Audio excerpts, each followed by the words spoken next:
and in today's video, we are going to be looking at your Akashic Records Contract, or what it is actually called, your Karma Contract. Now, what is this, and what value of it is it to you? So, fun fact, there is a place in the spirit realm called the Akashic Records, and it holds all knowledge ever, and it is available to every single living being. We're talking both physical realm and non-physical realm. I have a whole video going into detail what it is actually on this YouTube, so you can go check that out. But within it, before you come to the physical plane, whether you're a human or something else, you have a contract. Now, the cool thing about this contract is free will is just absolute. It is what it is. You know, everybody's has it. So even though there is a list in that contract of all the potential things that could happen to you, there are tons of subclauses and options that you may choose from within it. And the fun thing about the Karma Contract, is you can actually change it. So this is where the value comes in. You can go into it and not only see what happens, but see certain destinal things about yourself. What if unknowingly to yourself, you signed up to have a life where you struggle a little more financially? Well, you can read that and go, wait a minute, I do not want that. And that's fine. You can go in there and you can change that option. You can change future situations to happen. You can use it as sort of like a backup to say, I don't want to experience X, Y, and Z in any of these types of forms. That type of thing. There are a lot of options when it comes to it. So as you can see, while we will be going into that with this card reading, if you guys are interested, please let me know in the comments below if you would like me to do multiple ones of these, maybe like once a month or something like that, because your Akashic Records contract or your Karma Contract is just so dense and there's so many different options. And if you even want, I could focus on certain aspects of it within the contract, and I'd be happy to do that. But it just all depends on how much you guys are actually interested in this. So let me know in the comments below and give a like and all that good jazz, and feel free to subscribe and hit that notification bell while you're at it. Helps me out a lot. But in addition to that, I wanted to let you guys know, this is so cool. I got these 3 new card decks, and I'm going to be showing them off next time and filming a video going into detail showing them. But this is so cool. They work perfectly, not only with this card reading, but I plan to use them a bunch in the future for the way they are. So one of the card readings card decks shows the moment before the action of the card happens. And then I have another card deck, and it shows the moment after a decision is made based on the traditional meaning of the cards. And then I have one more, which is sort of like a reimagining or viewing or perspective of the present moment of that action of the card. So a good example would be like the Magician card. In the Magician card, traditionally when it's shown, we see the Magician facing us, and we see him holding all the different elements and suits of the cards. But in this version, we see him facing out to an audience, and it gives greater context of the whole thing. I thought that would be perfect, because when it comes to this discussion with the Akashic Records Contract, it really goes into all aspects of your past, present, future. So it's not that we're necessarily going to be focused on that, but it will definitely pop up, and these cards are a part of that. So I just wanted to share that cool little fun fact with you, and I'll be going into that in more detail next video. But in addition to that, I wanted to let you guys know I have a new course, a meditation course, and I'm just deeply proud of it. It is something that is the foundation of everything else I have built off of in my life. It has not only helped me through difficult times on and off whenever I've, been through it, but it's the thing that made me such a great spirit realm traveler. It actually made me fantastic at being able to ask the right questions and be able to bring back information from the Akashic Records and the spirit realm and bring it back into the physical realm. But to be honest with you, when it comes to meditation, it's something I don't hear about a lot, but to me and what I've experienced and the progress I've made in not only the practice itself, but in my life, it is a thinking person's practice. So we go all into these deep philosophical questions. I go over this additional information I got from the Akashic Records that I incorporate in the course, as well as these wonderful excerpts from my spirit guides, as well as I, in addition, have over 17 and a half years practicing meditation in multiple forms. So it gets really interesting, really abstract. It makes us re-look at how we think to develop new problem solving, new out-of-the-box thinking. It goes into creativity, and it goes into how meditation is just such a valuable tool with endless possibilities. And speaking of which, and I'm going to bring this up in one more moment, this is going to transition to our next thing, which, by the way, you can find that down in the description below, as well as my other courses. But if you would like to support me, I have a Patreon. And on that Patreon, as a celebration of my meditation course, I did a guided meditation to take everyone into time traveling. Yep, you can even time travel with meditation. There's many different versions of how you can time travel, and this is one of the ways. And the really cool thing is my spirit guides gave us all permission to change one thing. So everybody time traveled, but they also changed something about the situation. They interacted with that element of history and changed it for the better. So love that. In addition to that, over there I also just posted a video about a tip to make life easier. It's such a simple one, but very much like the meditation course, it is something that you can easily incorporate into every aspect of your life and will be the foundation for creating an environment for everything else. It's super, I love it so much. And then the other one is I also made a video about a trick to help you communicate with your spirit guides if you can't hear them. And then the last thing is I posted a new tab where anybody who is enjoying spirit realm traveling can share their experiences over there, their adventures over there. Because the more we actively talk about what we're experiencing, the more we can inspire one another's based on the possibilities of what can happen. Because sometimes somebody travels to a new section of the spirit realm and they're like, hey, this is what I experienced. And other people are like, I didn't even know I could do that. And then they can go talk to those beings in those parts of the spirit realm and so on and so forth. And we're sort of just like collectively growing as a little group. So it's very fun and exciting. If you'd like to be part of that, that's all over there.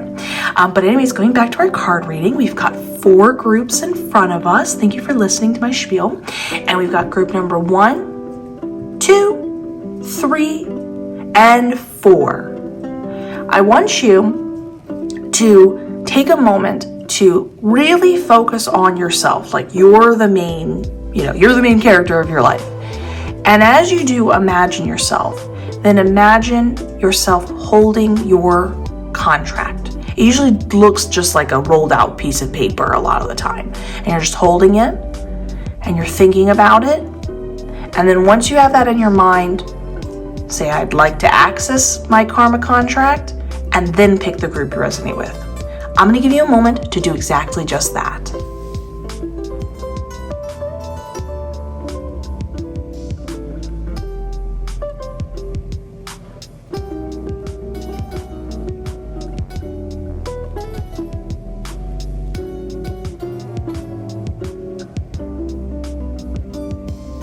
Now that you have, you can go down to the description where you can skip to your designated group with its marked timestamp, and let's get started with group number 1. Group number 1, let's look at your Akashic Records contract by looking at the cards. We have the 6 of Pentacles upright. We have the Lover's card upright. We have Ace of Pentacles in reverse, the Moon in reverse, the Ace of Pentacles upright again. Ooh, those feel connected. The King of Swords in reverse, the Hierophant in reverse, the Queen of Cups upright. Ooh, and the King of Cups upright. That's fantastic. Oh, wow. Can I just tell you this never happens? I actually can't think of a single card reading where there was both king and queen and they were right next to each other. So I love that for you. And they're both upright. So woo, woo, woo. Give me just 1 second to look at everything and to consult my spirit guides.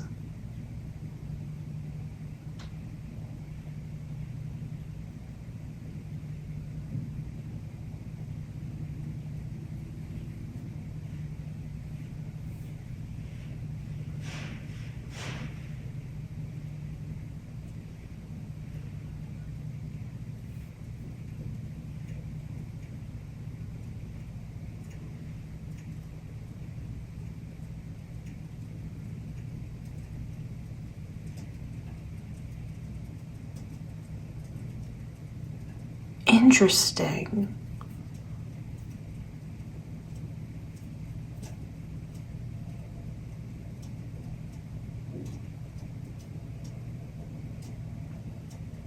So this is really being read truly as a before, during, after, as we spoke about before with the cards meanings, which I love. What's interesting here is because with the before, we're just sort of talking about how like this is what it was like before. And it really gives an idea of something to consider of why things are working out better now and how going forward that positively affects things, but also something to just sort of consider when, you don't want things to repeat, so to speak. Not that I see any of that happily, but it's great to know. And also it can be cathartic to better understand how one thing affected the other. And also, I'm happy to say this leads into an extremely positive direction, but it also gives a better understanding of how that exactly looks, so that again, same concept as we talked about with the before, you can work with it to your advantage. Sometimes it's like, if we understand how, the structure is built, we can then best interact with the structure. So let's first start with the before with this pile over here.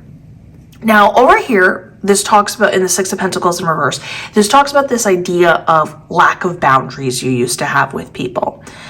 This could be anything. This could be being like over generous with your time, your energy.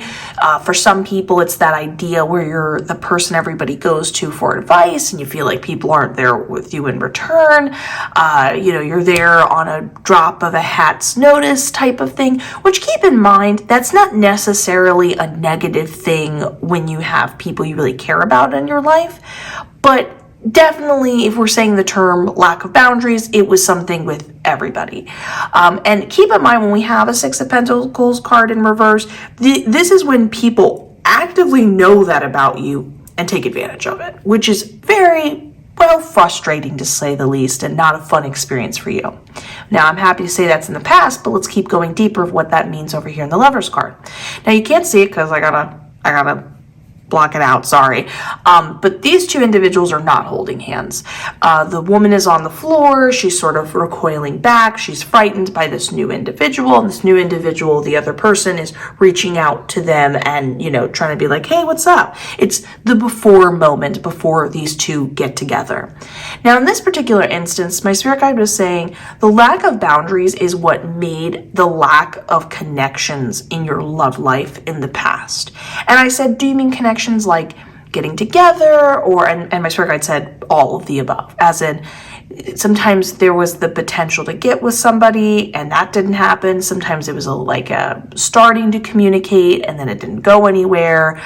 Sometimes it's just a matter of having them be drawn to you, sort of like into your reality, and finding them. When people put out that phrase like, where's my person type of thing.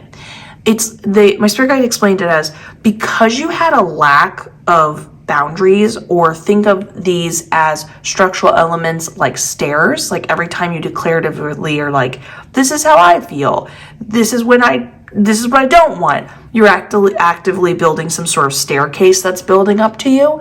the sort of the universe with these other individuals couldn't quite step on the stair ladder to know, hey, do I want to interact with this person? Or this gives me the structure to build my way up to them type of thing. Now, and we're not trying to put like blame on you. It's just more of an understanding. I want to be clear about this. But that is something to think about going forward in the future that I'm happy to say this changes, but it also changes in an interesting way, because while we talk about the lack of structure you were giving through the lack of boundaries, you as an individual don't have a usual type of structure. Like, people aren't going to be climbing stairs up to you. People might be taking a boat to you, if you catch my drift. And we're going to be coming back to that concept going forward in the future, which makes sense why it would have been hard for you to navigate yourself within other individuals if you were trying to be clear about things, because again, you just don't do things the typical way than people. It makes sense. It has rules, if you will. There are defining points about yourself, but it just doesn't function or move in the same type of way others, go. It's very like go with the flow. We're going to come back to that concept. It's going to make more sense as we go further on with it. But going forward with this idea, this is what also led to a lack of connections and opportunities when we have the Ace of Pentacles over here. Let me just double check one thing though.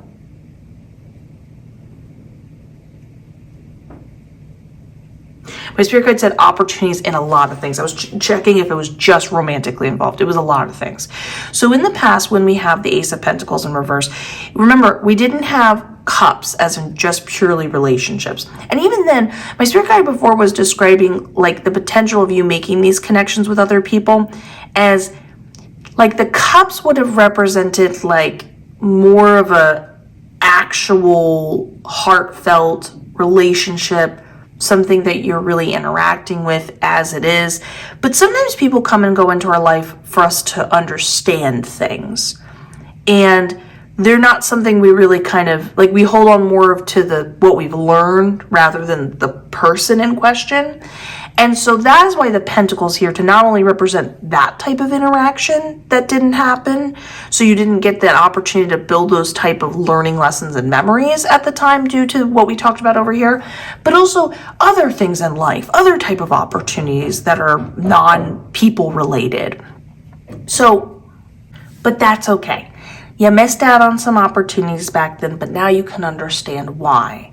This is going to make better sense now that we move to this part of the option, because as you can see with the Ace of Pentacles being up, it talks about opportunities coming your way and something that you can keep building on going in the forward. It's like being consciously aware of how you individually manifest.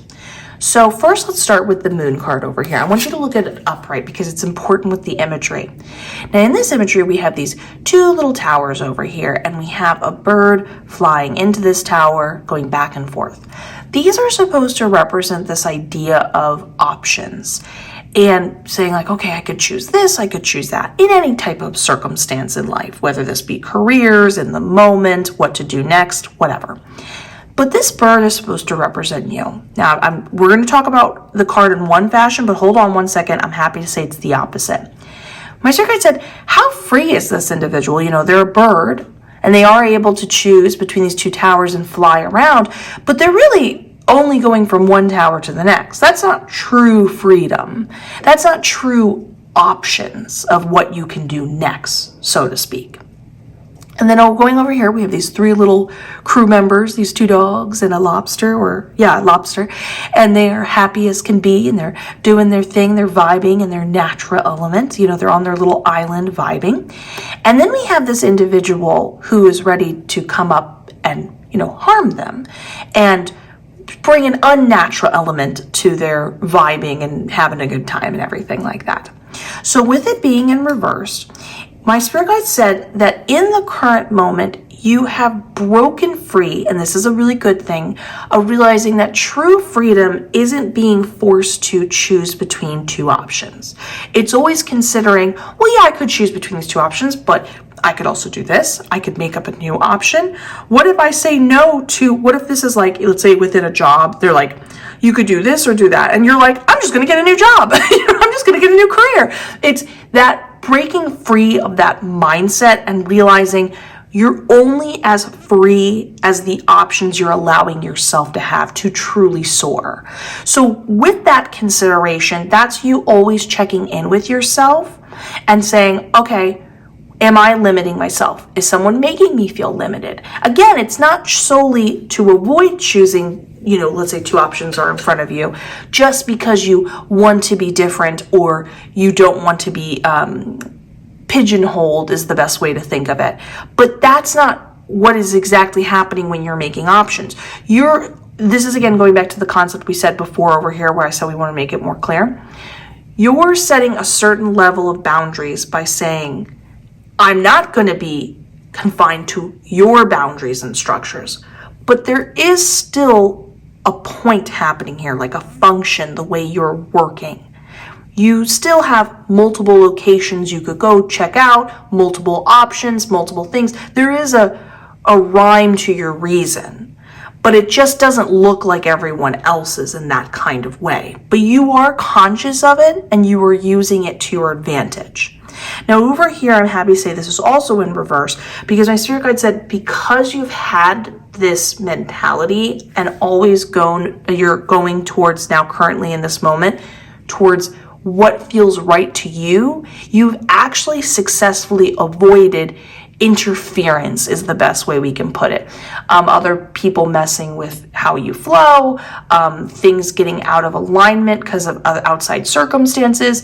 And that's the main thing you're following over here and you want to pay attention to that's bringing you a lot of like positivity and success, is you're constantly going between these 2 concepts, which is 1, whenever you're making a choice, you're allowing yourself to see that there are other options and that you could pick between the options in front of you, but you're allowing yourself see that there are others, and always kind of questioning yourself saying like, am I giving myself the best possible chance or potential, but only limiting myself to these options or looking at others. And then simultaneously, you're always checking in with yourself and saying, does this feel right? If this doesn't feel right, I'm not going to do it. Because you've been following that, you're essentially building, this is the best way I can describe it. Think of everybody's in a flow. Everyone's in the flow. I actually have a whole video about talking about finding your flow if you're interested in. And as you're vibing and you're in your flow and everything like that, and you're doing your thing, that just feels effortless. So if you keep giving it an environment where it feels effortless and you feel like you're only attracting and building up more of an environment and more possibilities, more options that naturally fit you, that naturally are going to benefit you. And because you're always quickly suspicious of something not working for you, it not feeling right, you're basically saving yourself the unnecessary life lesson learning, and you don't have to go through that. So I love that for you. Now, this just simply leads to then the Ace of Pentacles talking again about that confirmation of like, this is what's giving you the opportunities. You're always opening yourself up to receiving it, attracting it, that type of thing. Keep doing it. It's working for you. If you keep being very conscious of these 2 things, then this is going to work in your favor. Again, you're conscious that you do have limitations and boundaries. However, you're also more confident in you that you just don't look like everyone else. You're not going to work the way everyone else is. You know how your system works. It doesn't matter if other people don't understand. It works for you, and following that. But then we have something to keep in mind that's important with the King of Swords in reverse. This is sort of like a warning, if you will, a present moment. We have a lot of positivity, but we do have a bit of a warning. So, and I'm happy to say we're going to go back to positivity. This is not that we always talk about if things aren't great, but I like to reassure you guys, it's going to continue to keep getting more uplifting. So in the King of Swords in reverse, I want you to look at this imagery right here. We have an individual sitting behind this stone tablet of themselves, or throne, if you will.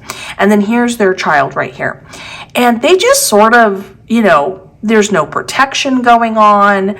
There's nothing really, giving it, nutrition it needs, whatever.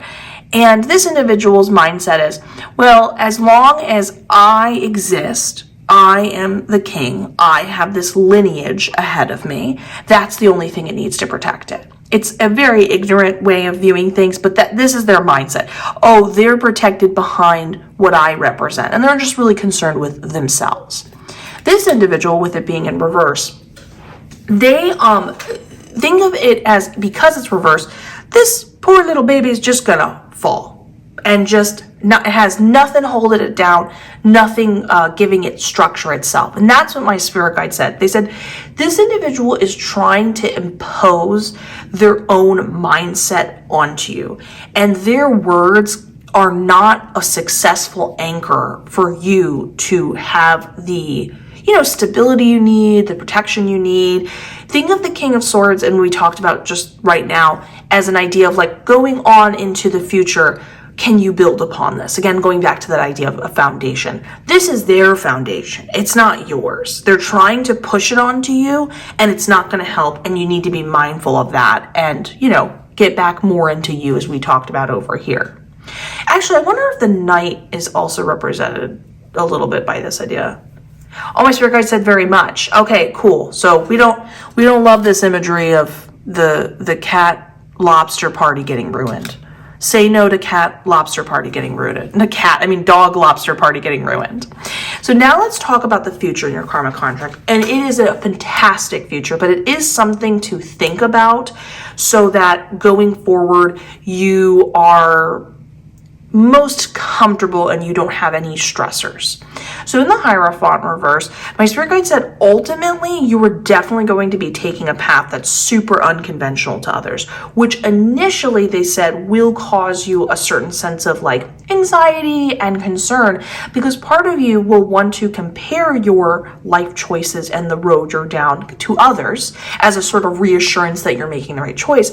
But the problem is, because yours doesn't look like everyone else's, you're going to not find that proof you're looking for. Sorry. Oh my goodness. That proof you're looking for. So what is recommended is, one, just the awareness that you're going to be choosing things different than others. And that's it. That works for you. That's actually perfect. That's what you're meant to do. But when you find yourself unsure, don't look for that type of reassurance in other people. You're not going to find it. We talked about that reassurance being within yourself based on the concept of what naturally feels right. We talked about always looking at all your options and picking the best one, no matter if they are within the circumstance of the options you're given or outside of it. You're always looking for the best possible situation. You're truly having that motto of, I'm free, so I have any freedom and to decision to do whatever I want next. And ultimately, my spirit guide said, you'll feel what's wrong and right. Like, you'll feel it. You'll be like, this feels right. It's not what everyone else is doing. I'm not really sure where it's going to go into the future, but I'm going to do it. And that's all you need to know. Just understanding that it is the way you're going towards, and to keep moving forward with more confidence. Just don't compare to others, because there's nothing to compare to. And if you look for something, you're not going to find it. You're going to feel like you're finding nothing. It's because you weren't meant to find anything there. And it might get you kind of in your head about things. And we don't need to go through that, essentially. Now, this, though, is so cool. And it's a very simple message, but it's a big, powerful one.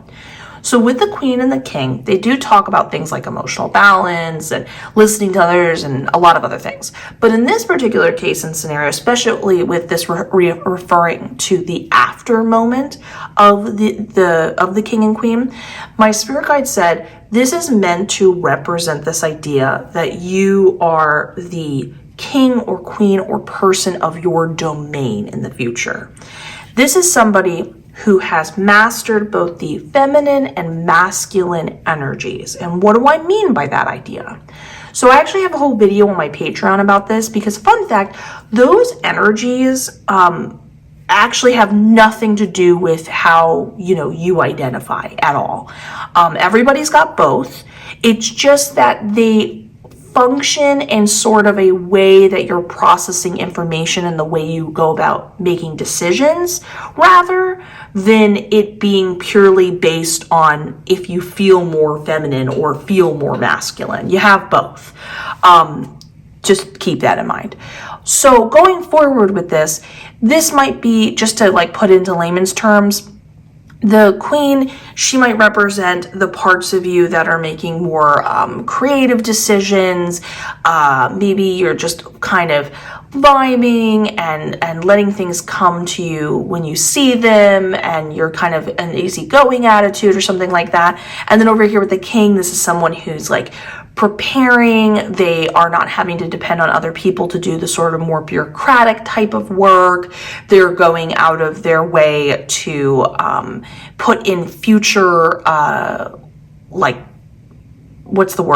preparations and stuff like that. So this is you being able to depend on yourself in every single aspect. Like you have full control, full awareness, and full confidence in knowing what you're doing in every single aspect of your life, approaching it mentally, energetically, through the actions you choose, everything. But also, I want you to understand that you got cups, not pentacles, not swords, none of that. And my spirit guide said this is because this structure has sorry about that interruption, going back to what we were talking about. These individuals, as you can see, as we talked about in the very first part, are not going to stand still in their domain. Their domain is constantly moving and ebbing and flowing. And there is a part of you that finds a lot of comfort, but just you naturally function best in a structure that's always evolving. But for many people, this would make them feel unsturdy. This would make them feel like they don't have control. But for you, you understand every single aspect of how it's going to work. So this would be comparable to, like, you know, when somebody has a messy room and somebody else comes in and they're like, how do you find anything? And you're like, oh, it's right over there. Oh, that's right over there. You're aware of, as it continues to flow or move or wherever you put new things, you're aware of how it's working. So again, it goes back to that idea of it's just not going to look like other people's. And in the beginning, when you were finding yourself mixed with that lack of boundaries you had, mixed with this is how you naturally functioned, you just weren't aware that that's how you worked, it has evolved. You have made it clear of what you want, how you want to be treated, everything in between. But the advantage you have compared to other individuals is your future is always evolving, and you know how to work with that. You have a certain level of comfort of working with it, but you have a consciousness of doing what you're doing.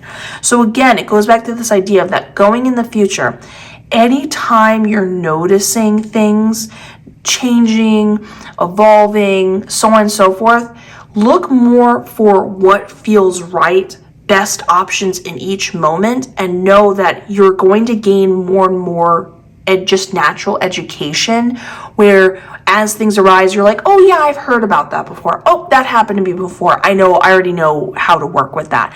And just, there's a bit of you working in the present moment and just staying present and working with whatever's in front of you, but knowing that going forward in the future, as you gain more of this lesson learning, more of this education, kind of like someone who's like fixing up a house, by the time they have lived life to a certain degree, as their house naturally ages, they're like, oh, when I was fixing it up, I know how to do this. Let me just do this because I've already done that type of thing. That's sort of the mentality going forward as you're living this life.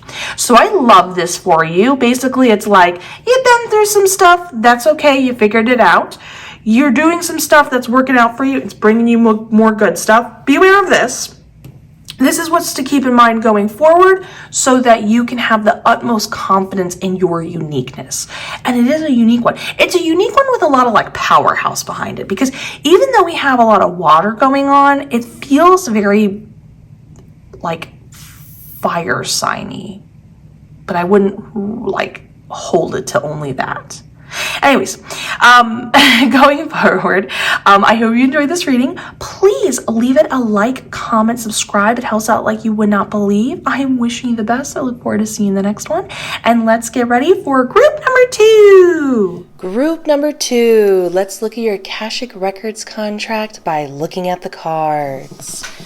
We have the Hermit card in reverse, the King of Swords upright, the Emperor in reverse. That is a very interesting combination. We have the Star card in reverse, the King of Cups upright, the Knight of Swords, in reverse, the Knight of Pentacles upright, oh my God, the Queen and the King of Wands upright. This is so interesting. So in the last reading, before I even get into this, there was a King and a Queen cup right next to each other.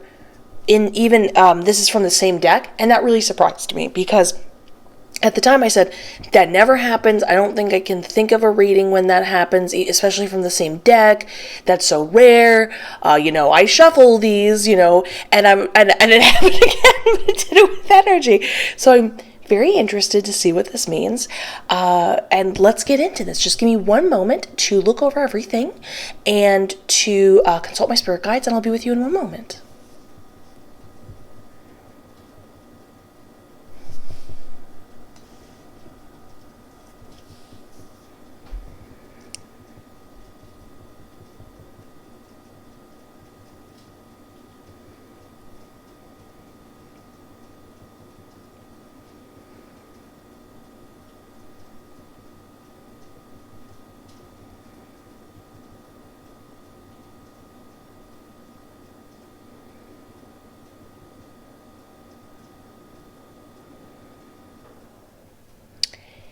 Yeah.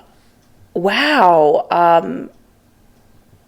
The way I would definitely describe what's going on here is not realizing, and it's not necessarily important that you're self-aware. I mean, I guess to a certain degree, it just doesn't seem like it's not necessarily important that you realize what minute life events seem to you and how much they affect you as an individual who is somebody who affects change. You're definitely just doing what feels right to you, but it does positively impact others. And I love that. So let's get into this. I'm very happy to say that this is set up. So this is the before, sort of like the past area of your contract. This is the right now of your contract. And this is the after part of your contract. So first, let's start off here in the before section. This area is interesting because, again, this is the preludes of you becoming somebody who is an influential figure because you know what you're saying, you're intelligent, and there is a quality about you that over time becomes more and more eloquent at expressing yourself, as well as over time you learn how to really hone in your magnetic capabilities. It's like people sense you know what you're saying, but in time you really learn to develop that as an ability and consciously wield it, which we're going to get to over here. But first, let's talk about what's going on over here because it's interesting. There are times in our life when we are not feeling our best, or we don't feel like, when we look back at that person, there's almost an embarrassment to who that is. Keep in mind, there's nothing to be embarrassed about here. But I'm just saying, when we're not our most perfect selves, it can feel like that individually when we're looking at ourselves. And little do we know, those time periods that were rough, that we look back at, sometimes even feeling shame, no reason to be, I want to be clear, is the thing that beautifully helps us who we are. It's very much that situation where when you're in it and someone's like, oh, it's all happening for a reason. And you're like, I don't want to hear that right now. I don't feel great. I don't like this. And then you look back at what those events or situations made you become the person you are today. You're like, oh, that really did happen for a reason. I can hear that now. I'm okay with that logic now. So first over here, we have the Emperor in reverse. And my spirit guide talked about this idea of you needing to have control back then. And it was interesting. Not as in you were controlling to other people, because I asked if this leaked over into interacting with other people. And my spirit guide said sometimes. It's more that, think of somebody who's like, feels compelled to clean and is like, okay, I need to, have things arranged in a certain way, or I'm feeling a certain emotional state. I need to go like vacuum the whole house or something like that. Or maybe when you're working on a project or something like that, you had a clear focus and intention. And there was almost, obviously that's wonderful that you were clear about what you wanted, But it feels like emotionally, and this is where it gets interesting, I asked if the subtext of this need for control and having things work out in a particular way came from anxiety. And my spirit guide said it was mostly from anger. And in some cases, the anger is very obvious. You're quick to anger back then. And for other people, it's more like, I'm not angry. What are you talking about? And you're not self-aware in that moment of how it's under the surface. You're quick to snap. You're feeling frustrated at a faster rate. But keep in mind, we're not describing like a tyrant or anything like that. This is not a big deal. But this is something that was interwoven into how you were living your life. So it's a lot of okay, I need things to work out in this fashion. Why don't people understand this? Okay, I need to go work and control my environment in a particular way. And again, you're not thinking of this exact verbiage and word, but you're sorting things in a particular way. You want them planned out in a particular way. Maybe you even made lists or something like that. And there's this underlying sort of intensity and panic and get it done. It's got to go this way. It better come out this way. And that is a very interesting juxtaposition and an opposite situation going on over here with the Hermit card in reverse, which my spirit guide was telling me with this imagery over here, with this sweetheart looking at the star and looking it over. They said that there was a lot of you looking over what did and didn't work for you inside yourself. Let me just double check that. My spirit guide said, yes, I was correct. Okay, good. And there was an awareness that you wanted a lot of it to go.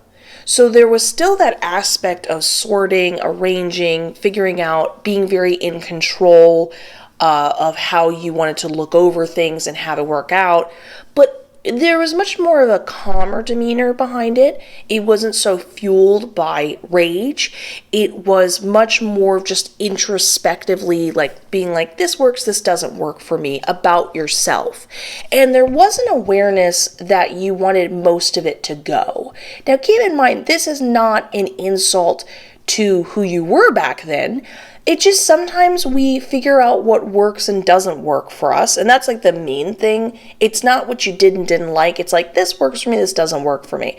And you realize there were many factors of yourself that weren't working for you anymore. And you could definitely say that that is a natural thing that happens with all of us. We're all naturally growing and changing in this kind of manner. But these two things come together to equal the King of Swords upright. And there's something interesting about the King of Swords, because if you notice, this individual is about to take the sword. They haven't taken it yet. They're right there. They're not quite fully in control of what they represent, but they're about to be. This is supposed to represent this idea of you being somebody who, and my spirit guide described it as very idea, you are somebody at this time who was at the point of mastery and coming up with what to do, ideas, scenarios, plans. You were inspirative. You were, because of all of this contemplation and almost training through this type of controlled organize, as we were just discussing before, you could think at a very fast speed and be able to say, well, logically, this is the better situation we should do. We should go do this. And again, it doesn't feel like you're trying to be the leader or you're trying to force yourself to be the leader, but people did take notice, and people were definitely you weren't aware people were taking notice, but they were I trust what they have to say. They always seem like they know what they're doing. But the reason why it's important is it's the almost grabbing of the sword is these two things were beneficial. They were helping you to become this individual who is an unintentional leader of sorts. But again, this motif isn't about you being just purely leader. You would have been in a very comfortable position where, as you wanted more and more control, again, I want to be clear, it's not like you were trying to fight for center of attention, fight to be the manager, that type of thing. It's more of this type of scenario where you were I'm more comfortable, I know what I'm doing, just let me do it. And more and more people would have given you that opportunity and it was heading in that direction. But I'm told that the anger is what prevented you from fully taking the sword. There was a lot of intelligence there. Keep in mind, you still have lots of intelligence, but there's something really interesting you're going to notice about you not quite taking the sword at that time period. I'm not saying you didn't eventually take the sword, and that's something I triple checked with my spirit guide. I was like, are you saying they never got to that point where they were like a mastery of their thoughts and ideas and how to express that and stuff? And my spirit guide said no, but as I looked deeper into the spread, and you're going to see this evolve because you're going to notice a lot of kings in your situation, you weren't ready to just only be an idea person, because you were meant to evolve that type of thinking and add to it emotions, energy, and we're going to get more into detail and come back to the scenario in a second. But the main thing you want to know about the past is that there were parts of yourself that were quiet and contemplative and introspective, and it was actually a nice mesh with the more expressive outer. Like, this is somebody who's going out of their way, not outside of their mind, to organize and put things in a certain pattern and so on and so forth. Yes, you were going through some emotional stuff then that caused and fueled it, but sometimes we come from dark places to help get us to the next place in life. Or I don't know if I want to say dark. You know what? We'll just say dark. Let's just go with it. I don't personally think that anger is like a negative thing. You're allowed to have a range of emotions. Just want to put this out there. Don't listen to that whole, if you feel bad, you're low vibrational. You're going to get left behind. If you feel good, you're up here. Fun fact, you can actually be in quite an evolved state as an individual and have a range of emotions, and that's okay. They're all positive. They're all trying to tell you something about yourself. But these two things really beautifully work together to help you think faster. This is definitely very much, before I move on, like an idea of when people come from not great circumstances from their their childhood. Sometimes this is when people start to, out of survival, need to think in a certain way, need to have things turn out. So again, it starts off kind of dark of why you got into being able to be so good at it, plus your natural talent and ability. Not everybody turns out this way, so clearly you have natural intelligence and stuff like that.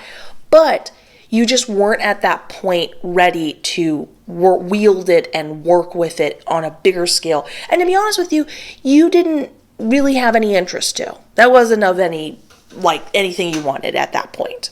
But that's kind of evolving and changing with what we have going on over here. So in the star card in reverse, this is an individual who is pulling out vases of water from the little pond river, and they're dumping it on the ground behind them, which can, from an outside perspective, look a little wackadoo. You're just taking water out of a pond and putting it on the ground.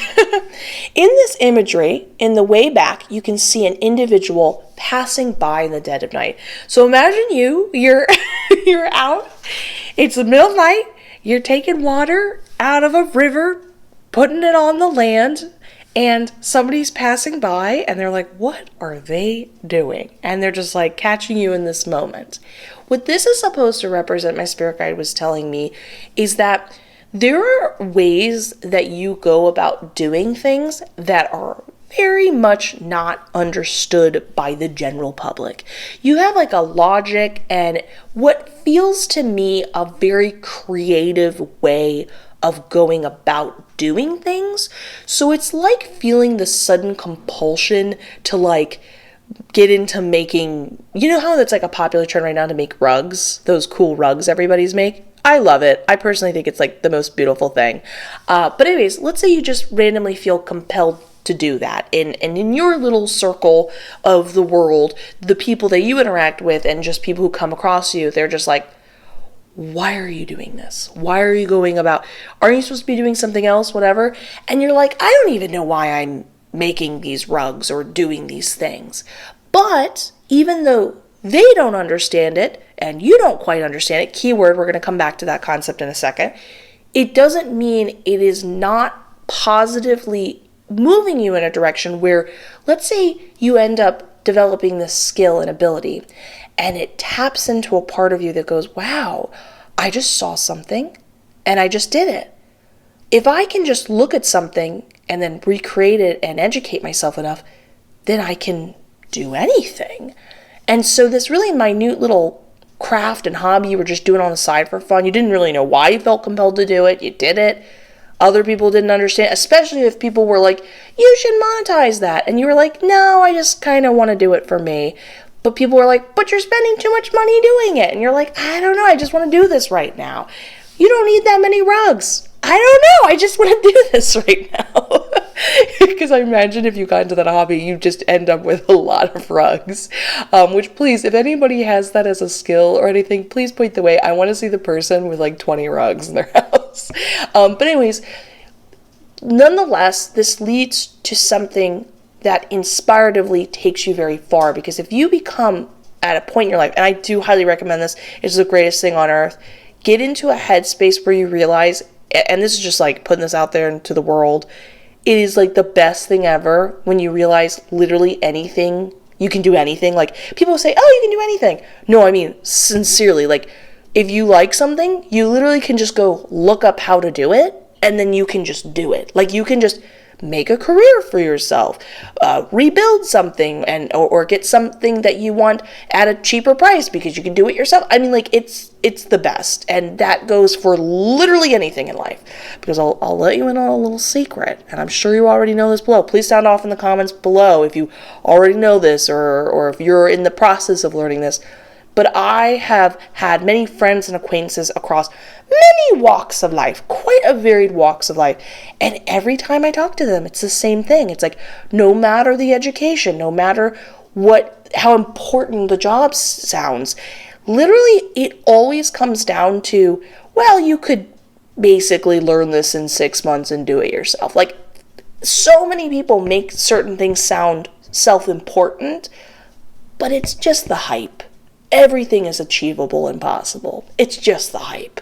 So anyways, going back to that, I'm curious what you're going to say in the comments below.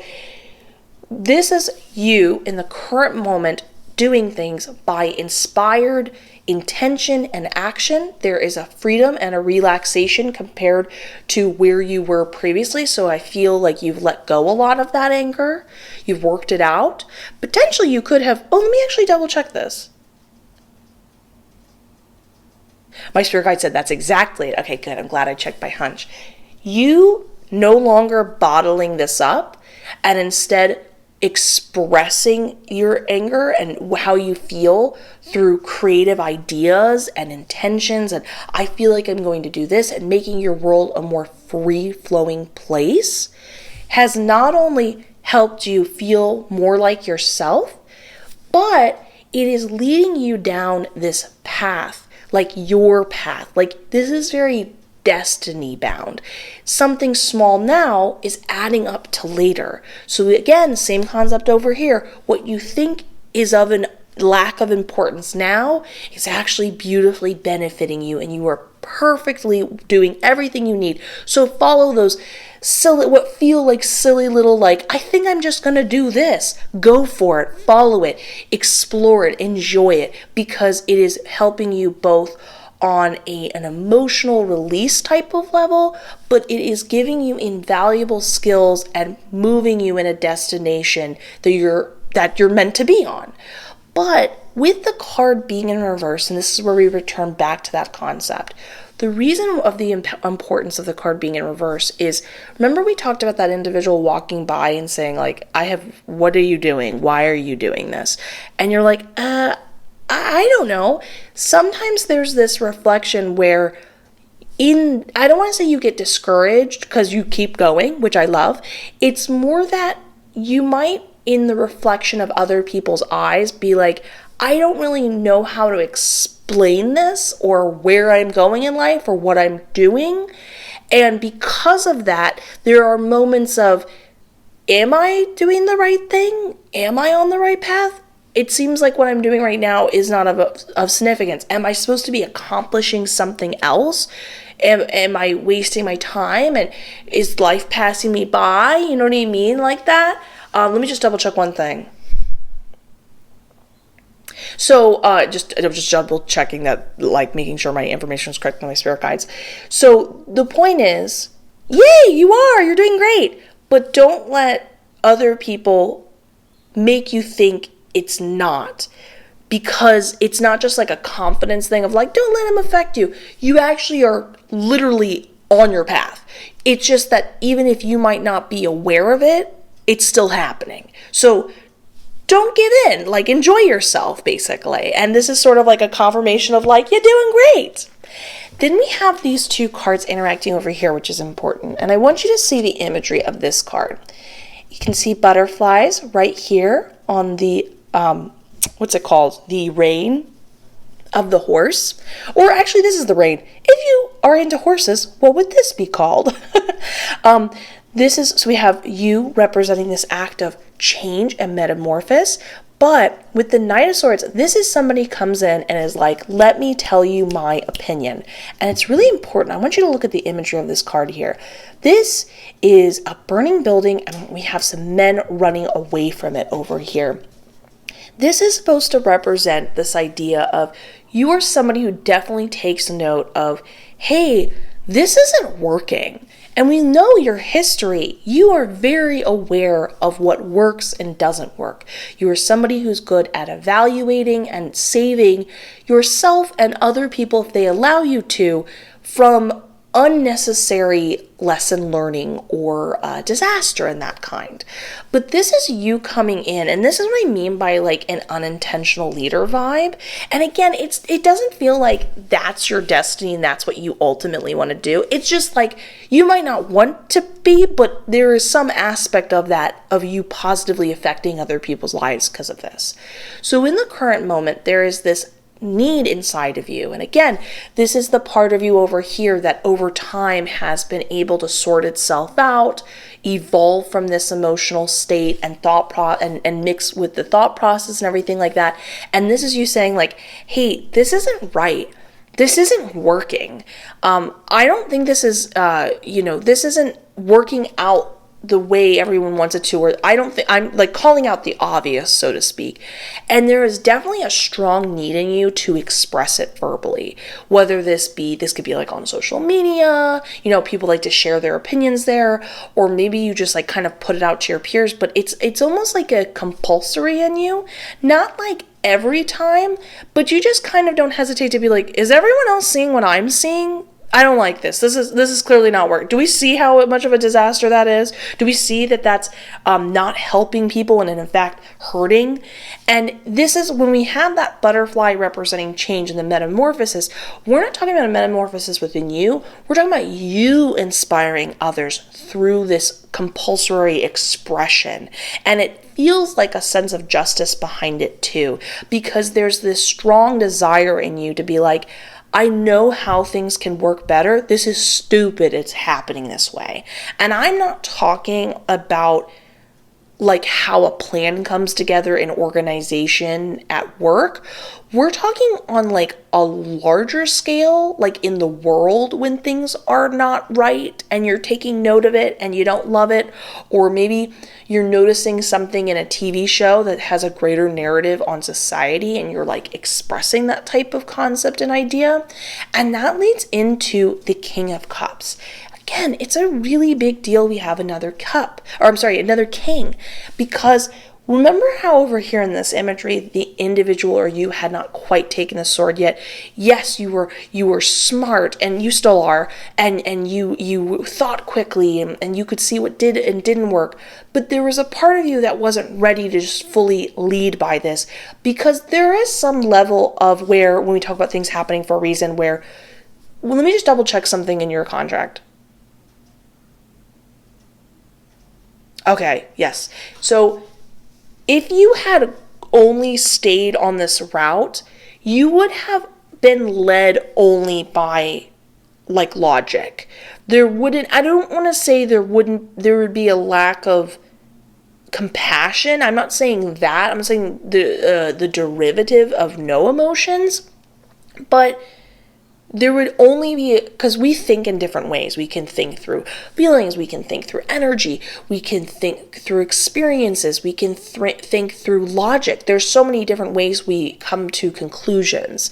And it's like you would sort of pigeonhole yourself into one process, one state of mind from where your information's coming from, which doesn't mean it would be inaccurate, but your intelligence only evolves through your emotional intelligence, and over here in the King of Cups. This is somebody, and this is really important over here because we're going to get in a little more detail in 1 second about in your Akashic Records contract, but this is an individual who is somebody who gives fantastic advice. They're known for the advice giving. The King of Swords is someone you'd go to be like, what should we do next? And it's not so much advice, they're like telling you. They're like, we're going to go do this. They're like, I think faster than you. I've gone through all the scenarios. Let's go. The King of Cups is able to remove himself emotionally, yet not be detached. He has empathy and sympathy and compassion, but he doesn't get lost in other people's emotions. So he gives great advice from both personal experience and being able to evaluate without being sucked into other people's emotions and then being swayed by it.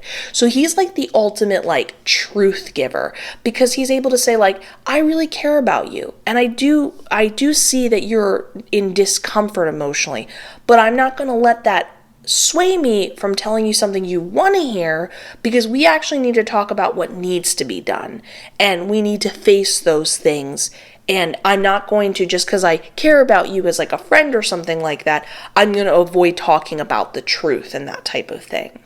And so this is somebody who has both the intelligence, this is where you're branching off, of again, that sense of logic, that just, what would be your classic like book smarts or like street smarts type of thing, thinking in that kind of way of how things go together, think very like engineer type of logic, to somebody who is able to, I would call it like spiritual intelligence. And what I mean by when I say that is, and this also goes with emotional intelligence, but a little bit higher, is when we back away from a scenario and see the bigger picture, the more and more you sort of see the bigger picture and pull away from it, we're going into what I'm just dubbing right now. I'm just throwing this idea out. It's not the official term. I'm just using this out I'm just using it to describe an idea, which is spiritual intelligence. So like emotional intelligence is like, let's see everybody's side. What could be the greater good of the scenario? But somebody who's even further out than that is saying, does this scenario even need to happen? Could we realize that we could put all our energy here instead, and that these things don't even matter in the first place? You're not only seeing the greater good, you're seeing the greatest good of the greater good. And you're really seeing far into the future, the bigger scenario. And this is definitely somebody who is giving the best situation for themselves, each individual, and society as a whole. So as you can tell, that takes a very high level of compartmentalizing, processing, and not just on a logical scale, but considering everybody else's feelings, the repercussions, so on and so forth. So this is you, again, being that unintentional, great person to come to for advice and what you think. But this is somebody who is like getting way better at navigating life for themselves. And I want to be clear about the imagery over here. If you can tell behind them, there's a bunch of leftover like a hammer, an axe, things like that right behind them. My spirit guide said this is representing this idea of like, you've had to cut people out of your life. You've had to look at who has wronged you and been like, listen, I might be very loving, but I can see that you are in my way of my progress and me being my best self, and I will not hesitate to get you out of my life. And I definitely feel this sense that that's shocking for people, the way, you went about doing it. It's almost like a little secret ninja type of scenario, but emotional ninja, if you want to put it that way.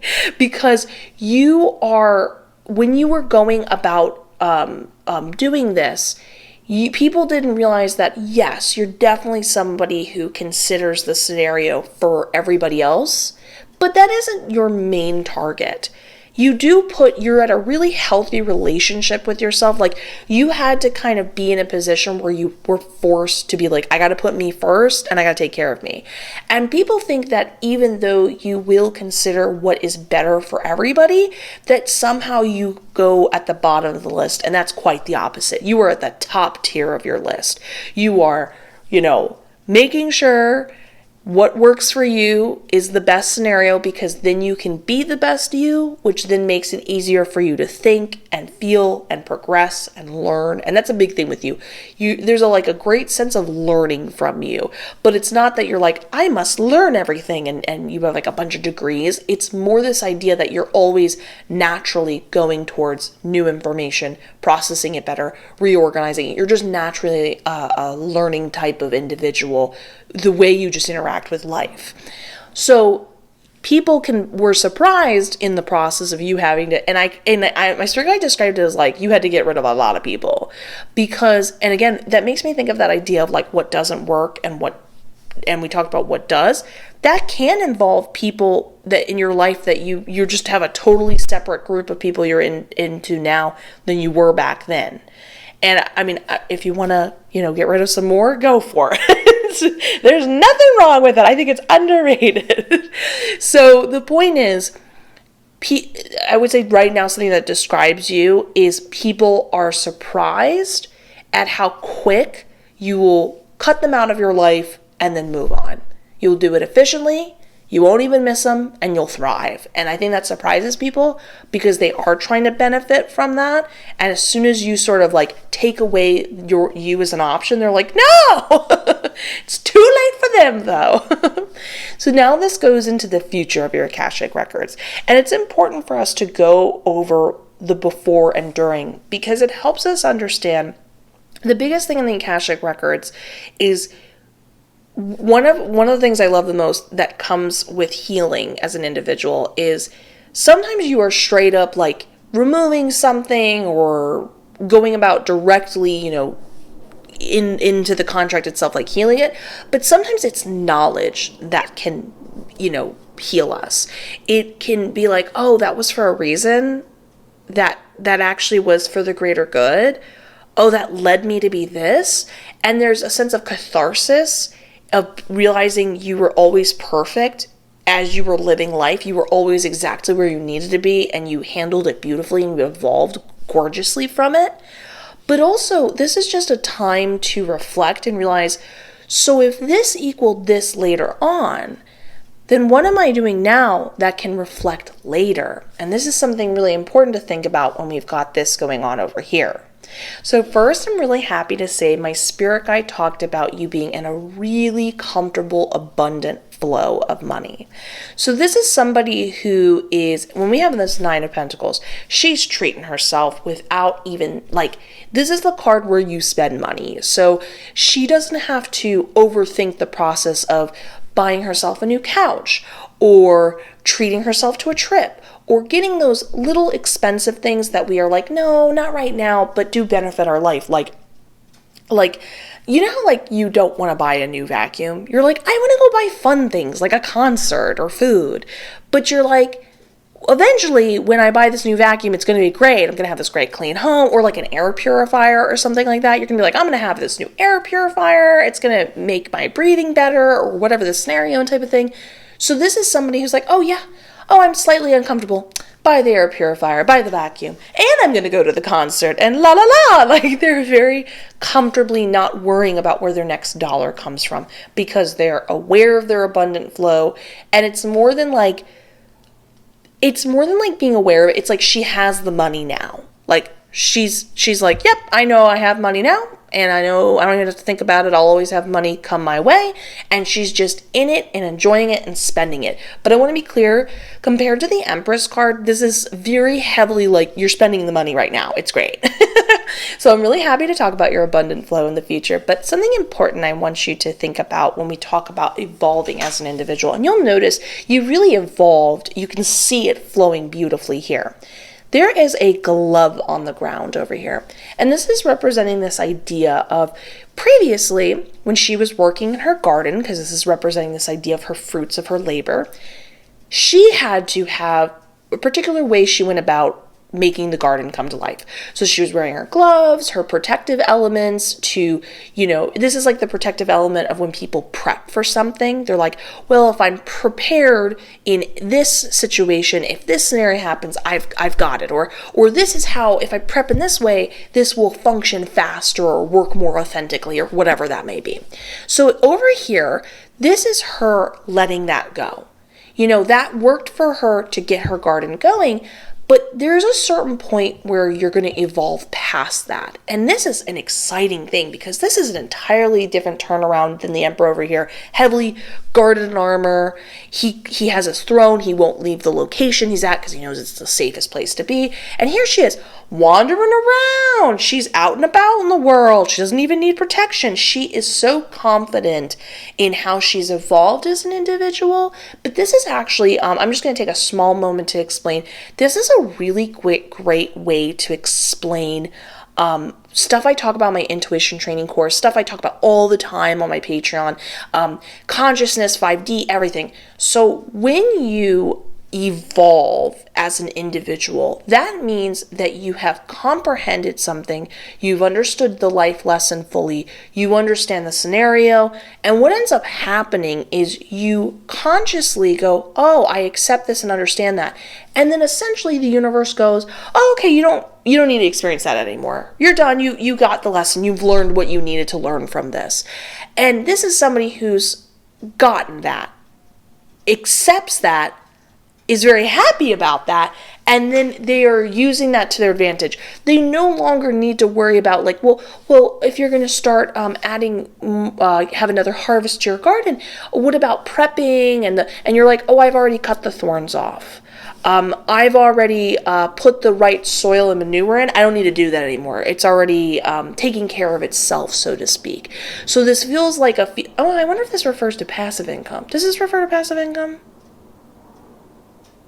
Oh, my spirit guide said it does, and in all scenarios, like anybody, how when I do this reading, I'll say a lot of you, some of you, all of you. Yay, passive income for you. Very happy for you. Sound off in the comments below if you're happy. But this is something to think about as you go forward into the future, because and I talk about this all the time too, again, like I said in my intuition course, we talk about how to get to the spirit realm. But I do talk about how you will eventually evolve past that. I've evolved past that. When I'm sitting here talking to you and communicating with my spirit guide, I'm right there in the spirit realm talking to them. I'm instantly going up. I don't need those techniques anymore.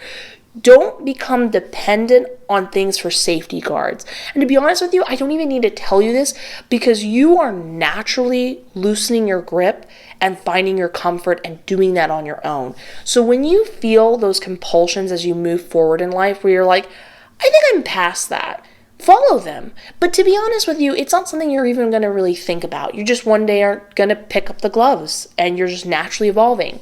So this is somebody who's conscious of their abundance, they're spending their money, they're having a good time, they don't need to worry about when money is going to happen next. But you're also in general not having to look over things. There's a free-spiritedness of it, but I would say there's a proven intelligence to this free-spiritedness compared to the fool who is just like, woo, woo, woo, let's hope it all works out, la-di-da, carefree. And there's people or naysayers who observe it from an outside perspective who were to see the fool, not people reading cards, but like the audience within the tarot deck would be like, but the fool, how do you know? Anything could happen. They wouldn't say that to this individual here. They'd be like, oh, well, you're good. Like, I trust you. You know what you're doing. Things just work out for you. Yeah, completely. You have the history behind it, all that jazz. But that then leads us over here to the history concept with the Queen and King. And I am so thrilled. I was curious if this was going to mean something different than the previous deck, but it actually has a similar vibe. When I mean previous deck, previous group, I told you there was a King, Queen, Cups. So in this scenario, my spirit guide said that you are going to be very, how did they put it? You're going to be really aware and conscious of how you wield and work with your energy. And I want to be clear, very specifically, I asked, you mean energy? Like energy? Because when it comes to the king and queen, obviously every tarot card, you can read it in different ways. It's not always so literal, and in some cases it is. So I was asking them, and I'm going to be specific about what this means in one moment and get into details of this. But I asked if this means meditation, because I really was getting a heavy meditation type of vibe, and my spirit guide said they can do Reiki. And as a Reiki master, because fun fact, I'm a Reiki master, I do highly recommend it. Reiki is so much fun.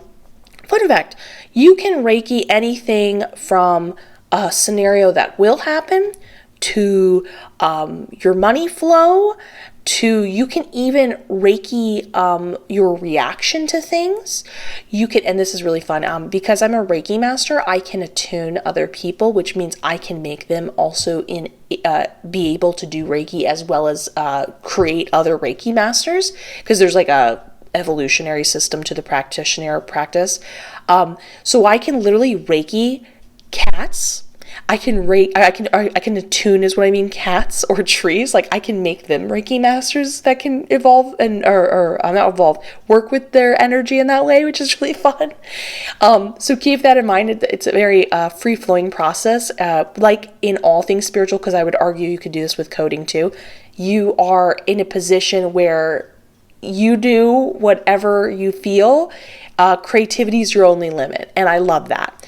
But when we talk about you wielding this energy, this is something where in the queen, this is somebody who is, first of all, very experienced. Again, we talk about how you are very experienced. We went about that in quite a lot of detail and saw the natural progression. But she is somebody who is very conscious of her magneticness, and she uses that in a positive fashion. So fun fact, this is something really cool I highly recommend. You can do this when you get better at meditation too. This is why I mentioned this. As I talked about, this is why I'm so like, go learn meditation. I have a meditation course. It's the greatest thing ever. But I learned this a really long time ago. You can actually meditate very heavily, and you can do this today, and you can get started on your future Akashic Records scenario. And you can meditate on a feeling. Yes, we talk about things like money, or not love. I'm sorry, not money, love. We talk about love, like meditating on love. But you can actually meditate on concepts like maybe you really think about the idea of simplistically being likable. And you think about what that would feel to be like the it girl guy person. You know what I mean? And you're like really focused on the idea. The more you focus it, and I talk about this at length in my meditation course, the more you cultivate the energy, almost like you're filling up a battery. And the more you're familiar with what that energy feels like, the more you think about the idea, the more you can consciously switch into that energy. And the more you practice it, the more you can radiate that energy and just sort of turn it on, if you will, very consciously. And so there's a part of you that goes, oh, I want people to be interested in what I'm doing. And you very consciously being like, I'm going to turn this energy on. Like you've learned how to wield your energy in that kind of way. Keep in mind, one thing I love about the queen is she is magnetic, but she is not just somebody everyone's like, oh, she's so cool. She's so hot. Love her. She's so cool. She is somebody who more, when she expresses herself, it benefits other people. She is able to lead people through this quality. And what better leader than somebody who has both got the logical intelligence, the emotional intelligence, and this is somebody who has the experience in leading and experience, just life experiences in general, to know what they're talking about overall. So you can both say you've gone through all the scenarios in your head, but you've also lived through many of the scenarios. But with the king, this is somebody who then really goes out of his way to influence other people consciously. So again, this is somebody who's like cultivating that energy and then wielding that energy.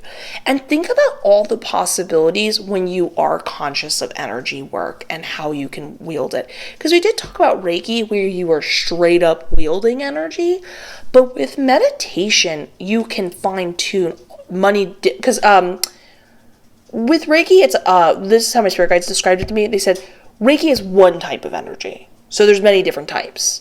And you can use meditation and you can use Reiki, but you can use this to create a more creative environment for people. You could make a more fun environment for yourself in the scenario you're in. You can create a calmer scenario so that it feels easier to work or get things done. You can create a more productive situation. You can literally cultivate these energies or wield them into scenarios that best benefit you. This is somebody who has evolved past what they see as a surface value in front of them. Initially, you started off as someone that's like, well, this is in front of me, this is what I can control now. Then you evolved into somebody who's like, well, this is what could be, and this is how it can benefit everyone. And then you went even further beyond that, and you said, what is happening underlying the surface that is unseen and people don't realize how much is affecting the situation? That is some master level. And I do say master because we got the king and queen here, and the king is the master. But I would argue when we got a king and queen, it's very mastery. My spirit guide's like shaking their head, yes. That is some master level evolution in thought process, working with it, how it benefits you, and by default will benefit other people. Again, that's not your like aim in life, but people are going to enjoy it. So I love this for you, as you can tell. It's very like main character energy, very intense, and I love it. I do recommend when we talk about the future of your Akashic Records contract, start exploring that now. I do have my courses below if you're interested in it, because it goes into those type of things, and you can just get right into working with it because I have it laid out. But if anything, I would recommend getting into the meditation I just spoke about. Practice meditating and just like cultivating whatever energy you choose and practice that skill set. But you can also go and start becoming some form of Reiki practitioner. You don't necessarily have to become a Reiki master, and start getting familiar with energy flow and working with it. It's really going to benefit you in the long run. And again, it's that same scenario with the star card where it's like, you're kind of like, well, I don't know. Okay, I guess I'll get into this. And in time, you'll be like, oh, I'm really glad I got into this. So I'm really happy. You have a fantastic contract. It reads beautifully, and I love this for you. So please let me know what you think in the comments below. As per usual, please leave a like, a subscribe, hit that notification bell. It helps out like you would not believe. I am wishing you the best. I look forward to seeing you in the next one, and let's get ready for group number 3. Group number 3, let's look at your Akashic Records contract by looking at the cards. We have Page of Swords upright, Queen of Swords upright, the High Priestess in reverse, the Tower in reverse, the Queen of Cups upright, the Two of Swords in reverse, the Page of Cups upright, the King of Swords in reverse, and the Eight of Pentacles upright.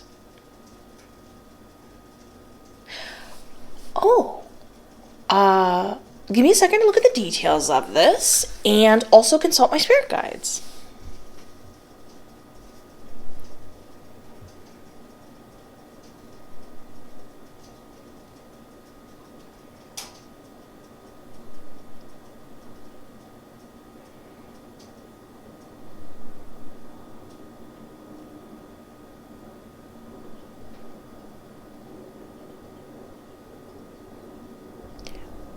Okay, I love this. It's really interesting. First, we start off here talking about the choices you made before your contract was made, like the contracting premise, like when you were making the choices you were making in order for this lifetime to come together. Then we talk about the current, and then we talk about where you're going to go. The where you're going to go is important though, because there are some things to know, either to make the process more seamless and not, go through a time period of lack of trusting yourself and understanding the tools in order to move through that, as well as some things that do need to be healed. Because fun fact, you can do that for the future. This is a huge reason why I love tarot, because sometimes we need to talk about things we don't want to talk about or not initially fun to hear. Nothing too major, I want to be clear about that. But we talk about it, we look at it, because we can change it. We can look at it. There's actually a huge reason why I am really hoping you guys are interested in the Akashic Records series. Again, you have to leave comments and likes for I just enjoy them. Please leave them. But if I don't see that it's interesting enough to people, I don't do it again. So let me know if you are. And if you're not, that's okay. No offense taken, but I hope you guys are, because when we look into contracts, that is in a way its own tarot reading. Not just the tarot reading itself. I mean the idea of when you read tarot itself and you're looking into what could be. Well, you can look at your contract in the before and after and during and mess with it and change things and understand stuff. It's really helpful. I love it to pieces. So let's first start with the before, because the before is important. The Page of Swords is our first signifier card, and sometimes you're going to have cards that are just sort of saying this is what it is. This specifically is talking about the idea of a contract, and I double checked. I was like, "Are you sure?" And I was told yes by my spirit guide. And this is just saying, "Hey, by the way, we're talking about the contract." Then we have this scenario going on, and before I go into this really quickly, just to be clear. So when you are going into the next lifetime, you essentially go over everything before you cross over. You look at all your previous past lives, you look at what you would like to accomplish in this one, which is a concept of overcoming karma or things you'd like to explore or whatever. I want to be clear, free will is absolute. You are looking at things, making choices, you're thinking what's the best options, everything like that. So this is something that's great that we're talking about directly. It's directly talking about this is what you were choosing, because it can best help you understand how to work with it, or be like, well, why did I choose that? And so on and so forth. Keep in mind, you can always change things, but I don't know if you would necessarily want to change this. This isn't a negative thing. This is just a better understanding yourself thing. So I was told in these two cards, this is something that continues throughout your lifetime. So first we have the Queen of Swords, and my spirit guide described it as you are the truth bringer. That's how they described you. You are somebody who is bringing the truth out into the open. This is where it gets really interesting with the High Priestess in reverse paired up with this. So typically this card represents this idea of somebody who doesn't have good intuition. But in fact, my spirit guide said that this is not about you having a lack of intuition, but rather other people not being always able to trust or believe that the truth you have to offer, and the truth is very, not just present tense, but very future tense too. It's like when you look at someone and you're like, oh, I don't get a good feeling about that person. Please sound off in the comments below if you had that feeling before. And this is people feeling like you're jumping to conclusions too quickly. Like, how would you know that? And not being down essentially with what you have to offer and thinking you're in the wrong for this. Now, what I thought was so interesting about this, and I was talking about this with my spirit guide, is I said, that's interesting you say truth bringer and not talking about good intuition. And the thing is, they're very much the same. But this is what I mean when I talk about how there are various ways of approaching the same idea. You're saying the same thing, you're heading in the same direction, but there is a very clear reason and different energy frequency and a different way about going about things that we're discussing it in a different matter. So the idea of someone being able to sense something and meet someone or sense a situation or see that something isn't right or is good or whatever the situation is. And being able to foretell that so quickly is intuition. But but it's a different type, or no, it's not a different type. It's the same concept, but it's a little bit different with you being the truth bringer. With it being the Queen of Swords, she is someone who is described as brutally honest, to the point where sometimes people are uncomfortable with what she has to offer. But she really is a very loving person. In fact, she shows her love by sharing the honest truth. She says, you know what? Why would I want to see you suffer and go through a time period of not knowing or hold back in any kind of way? Why would I not want to save you that grief and that frustration you potentially could go through when I could just be honest with you right now? So this is someone who's like, and I'm not saying this is who you are, I'm just giving an example. This is someone who's like, hey, I don't think that you're particularly good at that talent you're working on. I don't think that's where you naturally hone your skills. Initially, it's like, you're mean, you're so rude, you're judgmental, like, how could you say that this is my dream? And later on in life, you're like, oh, wow, you know what? I actually am a lot naturally better at this other thing. And I could have just saved myself the grief. What initially sounded mean and unkind was actually like real, like this isn't my natural talent. I actually found my natural talent, and now I can see that. So see what I mean by that concept. Keep in mind, I'm using that as a very grain of salt example. But the point being is, so this is somebody who's bringing that to everyone else. She's not trying to shield everyone from sometimes things people don't want to hear. And not all the time are people on board with that. And it is being very much used in an intuitive-based way, talking about you sensing future outcomes. So this is you throughout your lifetime regularly going, hey, this is what I'm sensing, and connecting to this. And I want to be clear, this is something very clear my spirit guide said. It's not just intuition, even though intuition is the truth, you're connecting to something. You connect so deeply to the reality of the matter, the truth of the matter, that is how you're using your intuition. You are naturally drawn to it because this is what you signed up for in your contract. You see it, you connect with it, and then you share it. And you are doing it out of love and for the greater good for everyone involved. And not all the time are people going to be down with it. It's really good to know this because, one, this is letting yourself know not to doubt yourself, but also, just because people aren't able to get on board yet doesn't mean we can't necessarily have a high priestess upright position. And let me just double check that. My spirit guide said, yes, this is exactly correct. So what I mean by that statement is, traditionally the high priestess is somebody who she's a cool lady. She's living out on the mountain outside of the edge of the village.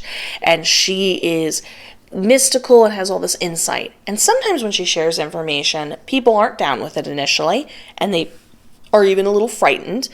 But in time, they realize that she is unafraid of sharing the truth and sharing what she knows. She doesn't care if other people aren't down with her because she just knows she's ahead of the curve. Eventually, people do get down with what she has to offer and share. And eventually people will know you as someone that's like, hey, they seem to always be right. I'm going to just stop thinking that, like, even though I can't understand how they got to that conclusion, I'm going to trust it. And the important thing is, it's not just about you exercising your intuition. It's about you being so connected to the truth. And that is something that will guide you in your decision making. It is going to guide you going forward. Definitely don't be shy of it. Don't let people make you feel insecure about it. But also, just some food for thought. I mean, you do what you want, but try to have patience for people who can't understand it yet. They will in time, and the ones who don't will fall by the wayside as you benefit and others benefit from what you know and naturally connect with. But it's also something to think about. Again, one last thing before I move on. So again, it's important to understand the nuance of what we're saying compared to just saying intuition. We're talking about you connecting to the truth because this is another example of how we can navigate our psychic abilities. Because fun fact, everybody has psychic abilities. No exception, period, everyone. When you are working with that and connecting with that, there is an element of things that you can experience and literally work with. If you are familiar with my intuition training course, you will know that by going to the spirit realm, you can literally interact with these things.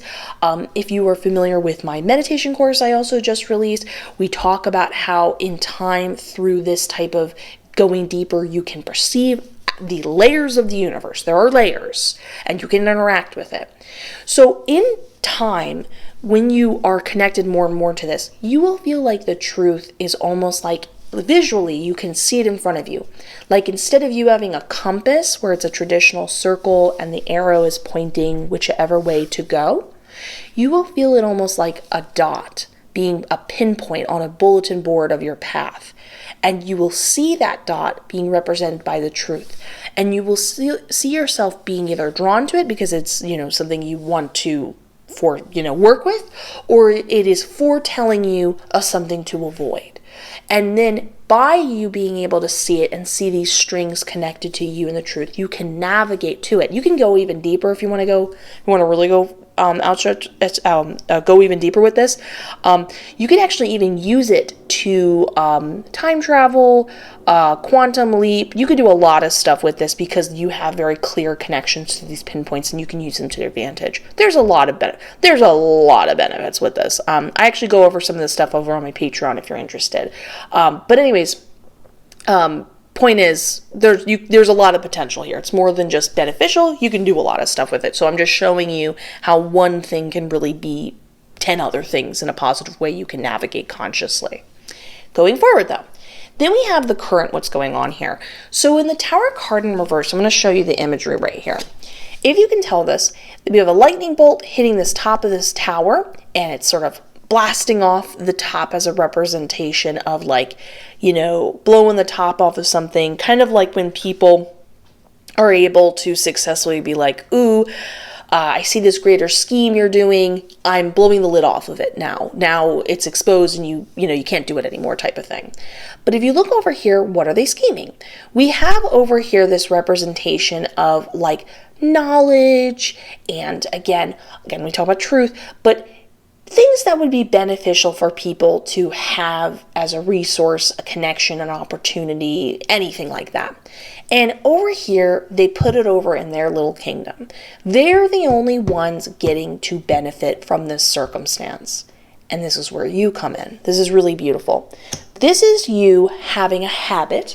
This is how my spirit guide described it, of blowing the lid off of things quite often. For the way, I'm trying to remember how they described it.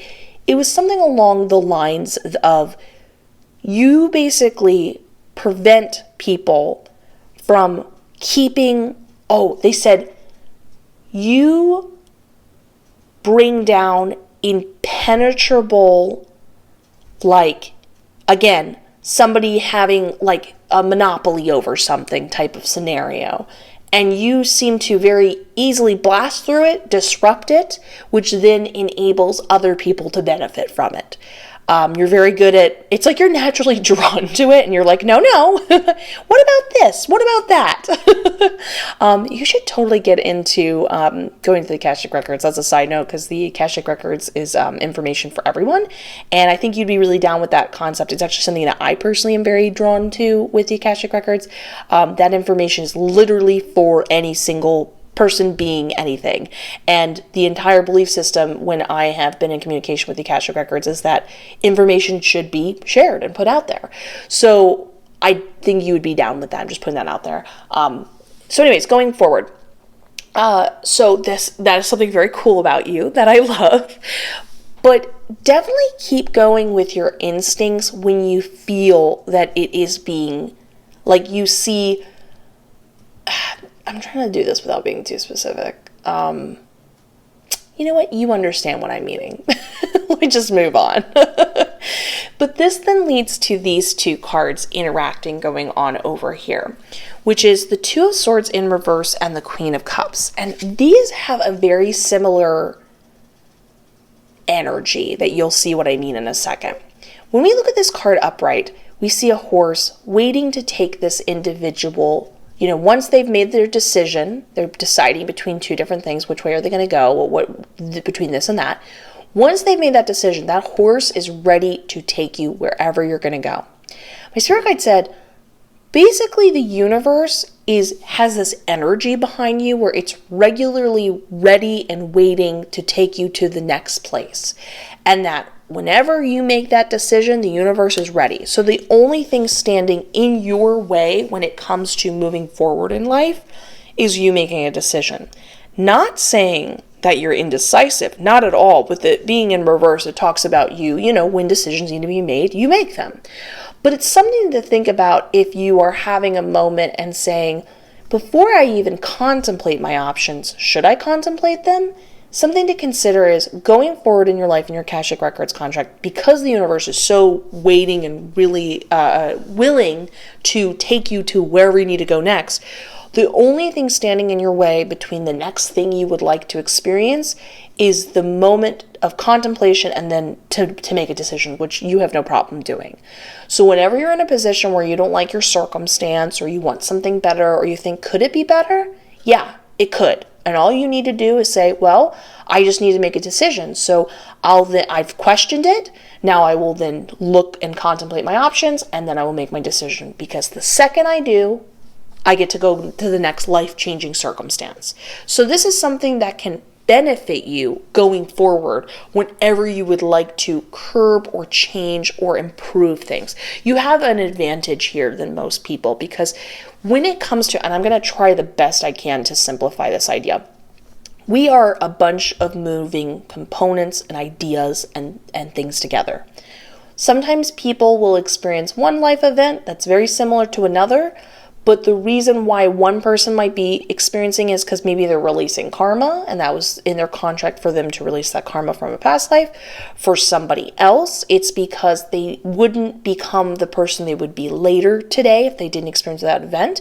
For another person, it's a concept that they were mulling over that they just weren't able to understand until they experienced it. It could be different for each person, because there are so many factors at play that are enabling that situation.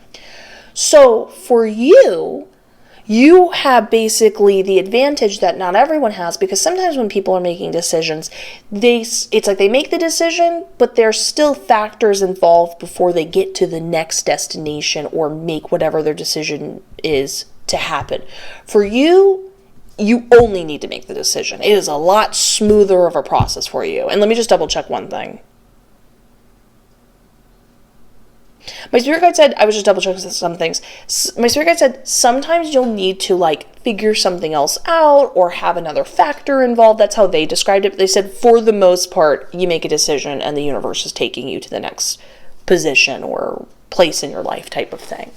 So whenever you're in a moment and you're like, this is who I am now, this is what I would like it to be. Simple example. This is how I decorate my apartment now. How would I like to decorate my apartment? Have the money for, have fun adventuring into creative styles and stuff like that. Think of it as further down your path, and you got your little horse waiting to take you, and you just got to make that decision that you want to do that. So something to think about. But that also has a very similar energy for what's going over here in the Queen of Cups. So she is ultimately described as a very emotionally balanced person.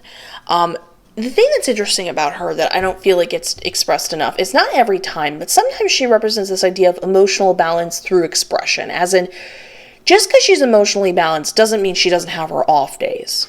She's got her off days, she's got her good days, she's got her highs, she's got her lows, but this range of emotion is something she navigates easily.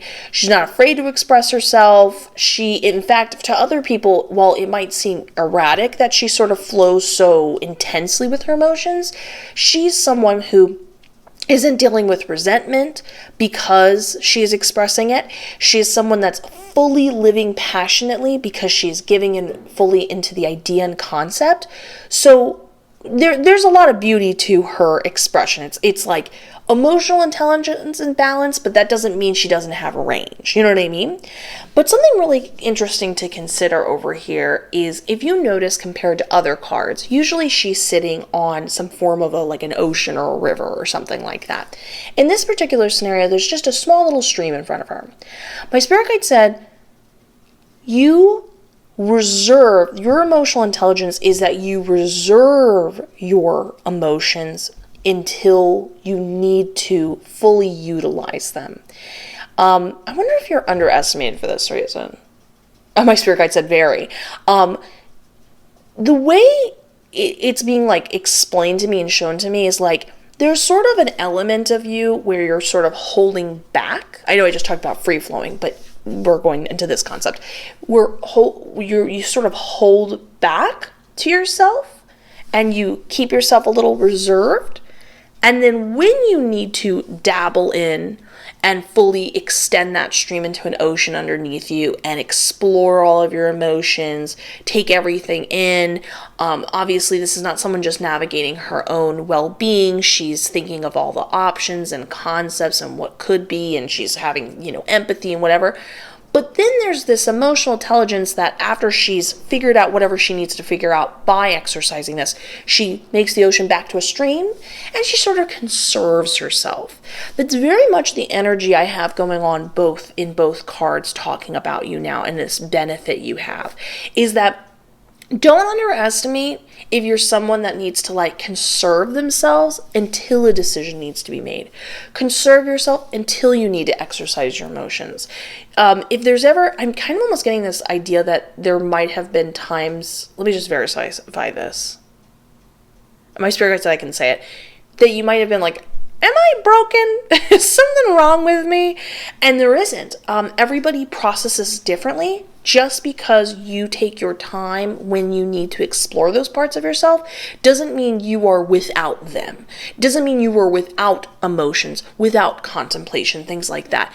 You just sort of pull it together, wait for the right moment when you need to explore it, unleash that ocean, unleash that decision making, figure it out, make those choices, and then you go back to pulling it back in. That doesn't mean you're keeping people out or cutting off. There's just a clear sense of intention and timing going on. And that is something that is beautiful. It's interesting we talk about timing because very much the time to when to notice and then express the truth is very much following you. You seem to blow the lid off of people who are reserving and monopolizing things right when they're at their peak. When they're at their peak, they should be concerned because you're going to go, but what about this?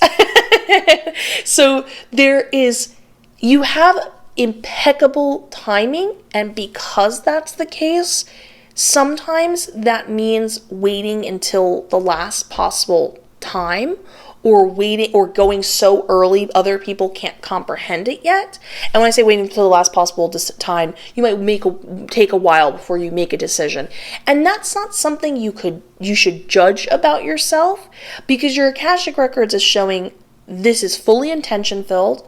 There is a lot of intelligence behind it. There's a lot of benefit to it, and that you're almost on a timeline in decision making and when you're enacting these things in a way that isn't easily seeable because there's not a breadcrumb clearly leading up to well, this is going to happen next. It seems almost like there's nothing, then there's a lot of something. There's nothing, then there's a lot of something.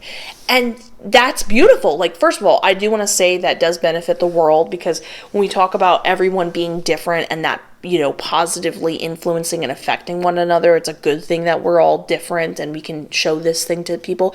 You're showing there's a totally different way you can live a life path and flow. And that is not only valid, but creatively shows people what their options are. But also this is something where if you've ever had guilt or been is something wrong with me or why am I taking so long? Oh, no, you're actually perfectly in alignment. Keep doing it. That these time periods shouldn't be judgment, but rather should be a mantra of I'm going to do the right thing at the right time. I got this. I've always gotten it. And as time goes on and I have more experiences and I reflect on them, I see that more and more. So yeah, love that for you. And now let's go into the future part of your Akashic Records, I can say. So we've got a couple scenarios going on that we might want to be aware of or reevaluate and stuff like that. I'll definitely start with the Page of Cups first. I know my spirit guide told me it in a different order. Let me just double check with them. That's okay. Okay, they said it's more than okay. So in the Page of Cups, this is more of a negative part of our reading, so I thought I'd start with it first so we can end in a more positive fashion. So in this scenario, if you can tell by the imagery, this is the fish falling out of the cup. Usually this represents this idea of messages being brought to you, and I did double check of like what that specifically meant. They said it was like a combination of like messages, like connections between other individuals, like, let me just double check. Romantic friendship and coworkers. Okay, I was getting the specifics. But could also be like messages or signs from the universe. Usually it's this interaction with that idea of receiving communication and understanding in that kind of way. And unfortunately in this circumstance in the future, there's a lot of you missing it, not connecting to it. And obviously we don't want this because, for example, when we have messages from the universe, this is usually from the universe, from your spirit guides, whomever, trying to be like, hey, by the way, you should know this or reflect upon this before something else happens, or you should know this, so you should move in this direction. That it's very helpful to be aware of these like synchronicities and signs and stuff like that. And if you're not quite like connecting to it or seeing it, or you're feeling like it's just out of your reach type of thing, well, we don't want that. And then that's the same thing when you're trying to like, a good example of this would be like, do you ever have a friend? I'm actually very passionate about this. This has like been the greatest thing, like has generously made my life better. So, when you're trying to contact someone and there's miscommunications through like text messages and stuff like that, because maybe they just didn't check it in time, or maybe, fun fact, sometimes the message didn't go through or something like that. And then, you don't want to text again because you don't want to seem like desperate, not that you ever are. But do you see what I'm saying? Like, it can be this feeling of like, what do I do? Do I overthink this? And then little do you know, the message didn't go through. And then you're sitting here thinking like, well, I don't want to contact them too many times. And then you're left in a position where you think, oh, well, they probably got it and they don't want to talk to me, so I understand. And then you don't communicate, and you missed out on an opportunity for a friend, romance, or coworker situation going on. And that, we don't want that. Fun fact, this is something my best friend and I passionately talk about. When we communicate, sometimes there is like, it says like calls don't go through or something like that. And we'll have like sort of like the technology. When you're psychic and your best friend's psychic, the technology can get like messy.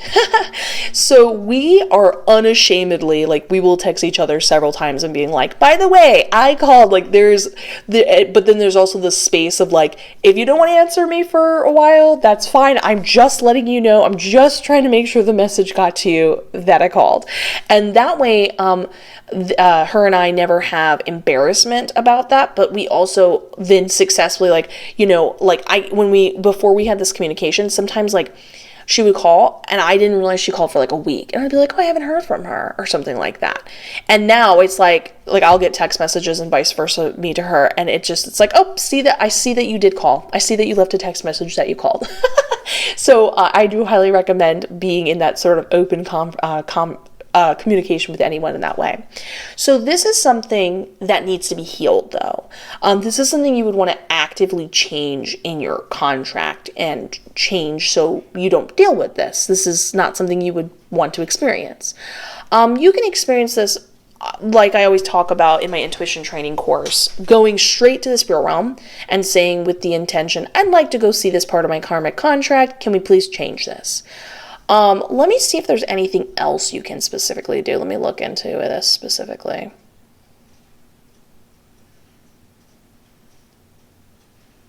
My spirit guide said you can meditate on it and communicate with your spirit guides actively that you want this changed.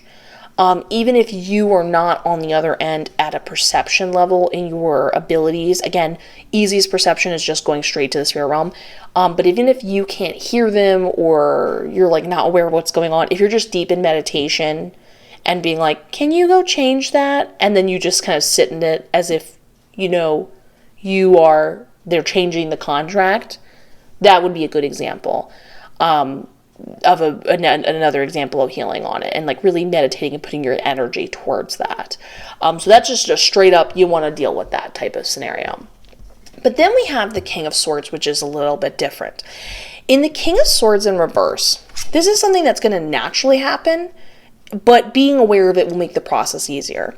When we look at the card upright, this is an individual with their sword in the crown. They're really like showing that they have fully mastered their domain of knowledge.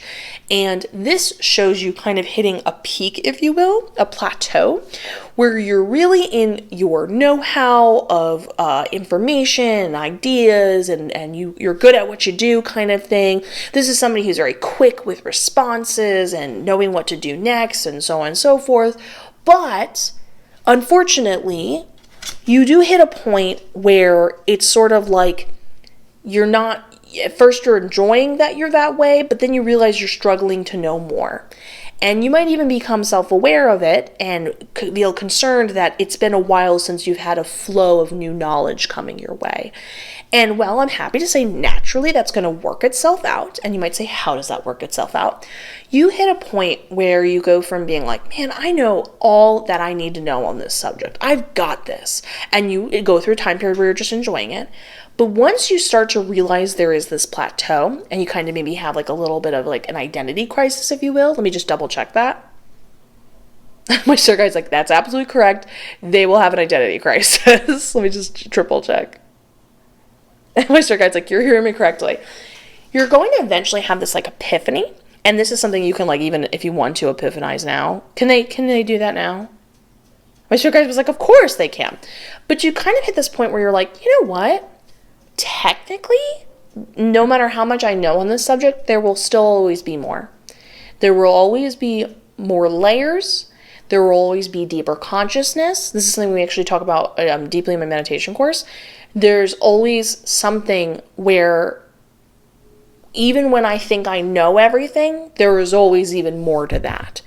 And so because that's the case, this is opening yourself up to the universe. You're saying to the universe, oh, I do know more. I am, there is another layer.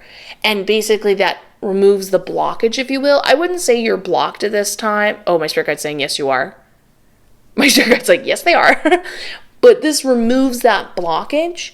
And then essentially you get back in that flow of being like the hyper intelligent individual you are. And I do want to be clear, when we have a King of Swords situation, it is explicitly talking about your intelligence in great detail. It's like you're very, very, very smart. This makes sense with, again, the truth combination over something more mystical and flowy like intuition. Because again, intelligence can actually be used in a very intuitive way. But I would say when we're focusing on intuition, you might be like, so when we think of that pinpoint example again, like imagine in front of you, you see a pinpoint magically appear, and then it's almost like a string inside of you gets attached to that pinpoint and you feel drawn to it. Intuition would be more like you're feeling almost like a wave you need to go down to, and you can kind of see the destination, and then you feel yourself flowing there. Or maybe you see the destination, and as you're moving down the path, you're processing what that fully means. Intuition can work in a bunch of different ways, but I'm just showing you an example of like you're moving forward in different ways, and there is a logical way of going about exercising intuition compared to people who are more I guess emotional or energy based. I wouldn't even say those are the best words for it, but that's the word vocabulary I'm just going to use just off the top of my head right now. But in addition to your intelligence, we want to talk about going forward, something really important to know with opportunities. Specifically, my spirit guide said opportunities, because normally with the Eight of Pentacles, this represents like craftsmanship, working with your hand, like an explicit object, but my spirit guide was very specific. They said opportunities. So if we look at this individual, they have all these different pentacles. Think of them as all these different resources, and that's definitely how you're going to view all these opportunities. Eventually, compared to the normal way we see the Eight of Pentacles being shown, this individual looks through all of these different ones and chose not to use every single pentacle. They in fact were like, you know what, these are the three best that work together, and I'm going to create this little, there's a word for it. Please sound off in the comments.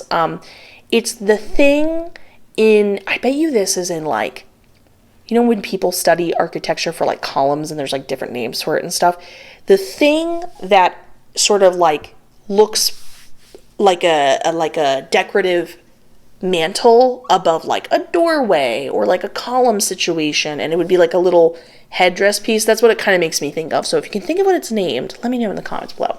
But anyways, so this individual has decided after all of this, they were like, this is what I want. So basically these other things were not used. And now this is not actually wasteful. In your circumstance, this is how you're going to best function and use to your benefit. You're going to cultivate as many opportunities. You're going to get all those opportunities together, kind of keep them open-doored, if you will. Are they going to say yes to them? They said no. My spirit guide said no, just more like open-doored, as I talked about. It's like you're collecting them. Someone offering you this, you were aware another opportunity you could apply for it, and you're seeing it all together. And you're going to view them as resources, like you're crafting something, this path you want to go to, this ultimate plan you have. And by collecting as many as you can, not just sitting and going, that's the one, that's the thing I'm going to do, but looking at a ton of options, you're going to then pick a few of those opportunities and sort of mash them together to get exactly what you want to happen.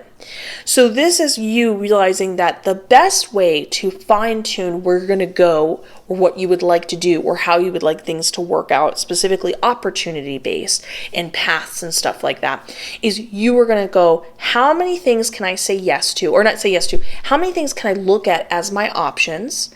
How can I add even more to it? And now how can I fine tune that so it can work to my advantage? A good example of this is, this is something so silly, but I, again, sound off in the comments below.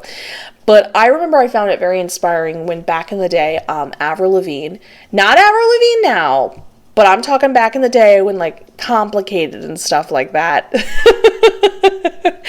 it was happening and stuff like that. I thought it was really inspiring that she said that she had written in a year, like, 1,000 songs or something crazy, or maybe that's exaggerating. Maybe it was a song a day or something like that. But she just wrote a song or two like every day continuously. And then when she went to go put the album together, she picked the best ones. And so truly they were the best ones. This is actually something funny they teach you in graphic design where, well, actually I can't speak for every graphic design. My graphic design experience when I did a little bit of it in school. When you are, let's say you create a whole alphabet. There's the job is you're going to make an alphabet and you have to make it look fun and interesting and whatever. You will be asked to make like 16 or 26 different versions of the alphabet. And you might say by the 6th or 7th time of making an alphabet, you're like, ugh, none of this is really, like, I got no more ideas. And also, I really like these ideas. But you're meant to push past that point. And that's very something we talk about in meditation. You always want to push past that point because you never know what will be the 16th alphabet or the 14th alphabet. That is like this awe-inspiring, like, I don't even know where this came from. I'm so glad I kept going because I would have settled for these and I really prefer this much more. So that's very much what's going on here is when you go to this type of scenario where you're moving forward, you're like, okay, here's a job that just offered me a different position. And I'm thinking about it, and here's another place I could go. Add to that. Look for even more possibilities. And then once you're like, okay, here's all the places I could apply or want to go or have applied or have given me an opportunity and they're waiting to hear back from me. And then have fun and hodgepodge the best things from that. So that's the way you're going to sort of like function best going forward. So I love this for you. This was like a fantastic, fun reading. I liked that we went into understanding the details of how contracts come together, to understand your role that you play in it coming together. I like how a lot of these things are misunderstandings that are actually quite beneficial for you. I think this is one of the main reasons why I love doing tarot and I love talking about this. So many people judge themselves or are really, think they're not doing well in life or compare themselves to others and have no idea of the pinnacle importance they hold. That's definitely something I forgot to mention over here. My spirit guide said that you are like a pinnacle to society in how you make this happen. It's like important that you exist in that way. It's an important factor you have in your contract by doing that. But in addition to that, this is when we have people who go from judging themselves to end up really appreciating themselves as an individual, and then rejoicing in their own life and existence and who they are, rather than bringing themselves down. A good example of this is I actually work with I work with tons of spirit guides, but one spirit guide I work with said that their sort of primary focus when they are okay, I'm going to make this real brief. You have spirit guides. You have a singular forever spirit guide, which is sort of like your manager or representative forever in your whole life. But you work with a hodgepodge of spirit guides your entire life, and they will flow in and out of your life constantly. So they are all your spirit guides, and a lot of your spirit guides will overlap.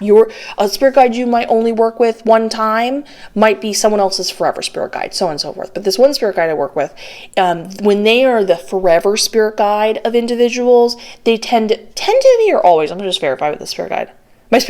I just talked to them. They said always. They are matched with people who are sort of outsiders in society, and that these are the type of people that people don't necessarily connect with, or maybe even feel uncomfortable about, and they are meant to sort of look over them and help guide them, because they are meant to be outsiders, because they are the ones that change society. They change the things to flow in a different direction, and that can be uncomfortable for everybody else. So they're sort of the leaders in that department. And the best way to lead is to be truly the example, if you will, so to speak. I don't know if I would say example, but and regularly expressing that type of energy and mindset. So that's something to consider, and a reason why I love going into this, because I hope it really shows the value of who you truly are, and how much I personally want to thank you for existing, and I know we all do. So I love you to pieces. Please sound off in the comments below what you think. Leave a like. Also, please subscribe and hit that notification bell. It helps out like you would not believe. I am wishing you the best. I look forward to seeing you in the next one, and let's get ready for group number 4. Group number 4. Let's look at your Akashic Records contract by looking at the cards. We have the 10 of Swords. I am heavily getting a past life energy from this. Ooh, so thick, so dense. Knight of Swords upright. The Fool card in reverse. The King of Swords upright. The Knight of Cups upright. This is so dense. This is so heavy. Ace of Swords in reverse. The High Priestess in reverse. The Star card upright. And last but not least, the Empress. God, this is like so heavy. Okay, give me a second to look at all the details of everything and consult my spirit guides before we get into this. This is it's so intense. It's making where your third eye would be it feels like it's swarming around there. Like it's as if it's pulling me there.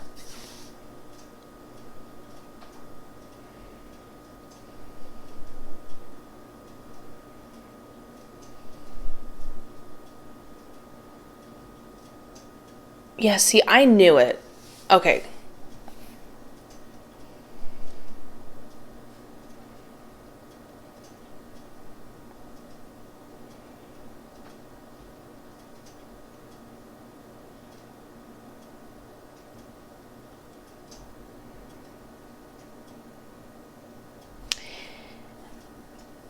See, this is, I just said this before, but this is exactly why I do tarot. This is why I love the Akashic Records contracts or karma contracts so much. Okay, so sometimes we have to have, okay, you're going to have to bear with me. I'm trying to speak about this through the intensity of the energy, because it's very, it makes you trip over your words how consuming it is. So sometimes we have to have difficult conversations. Don't worry, this is not so difficult, and it's positive in the end.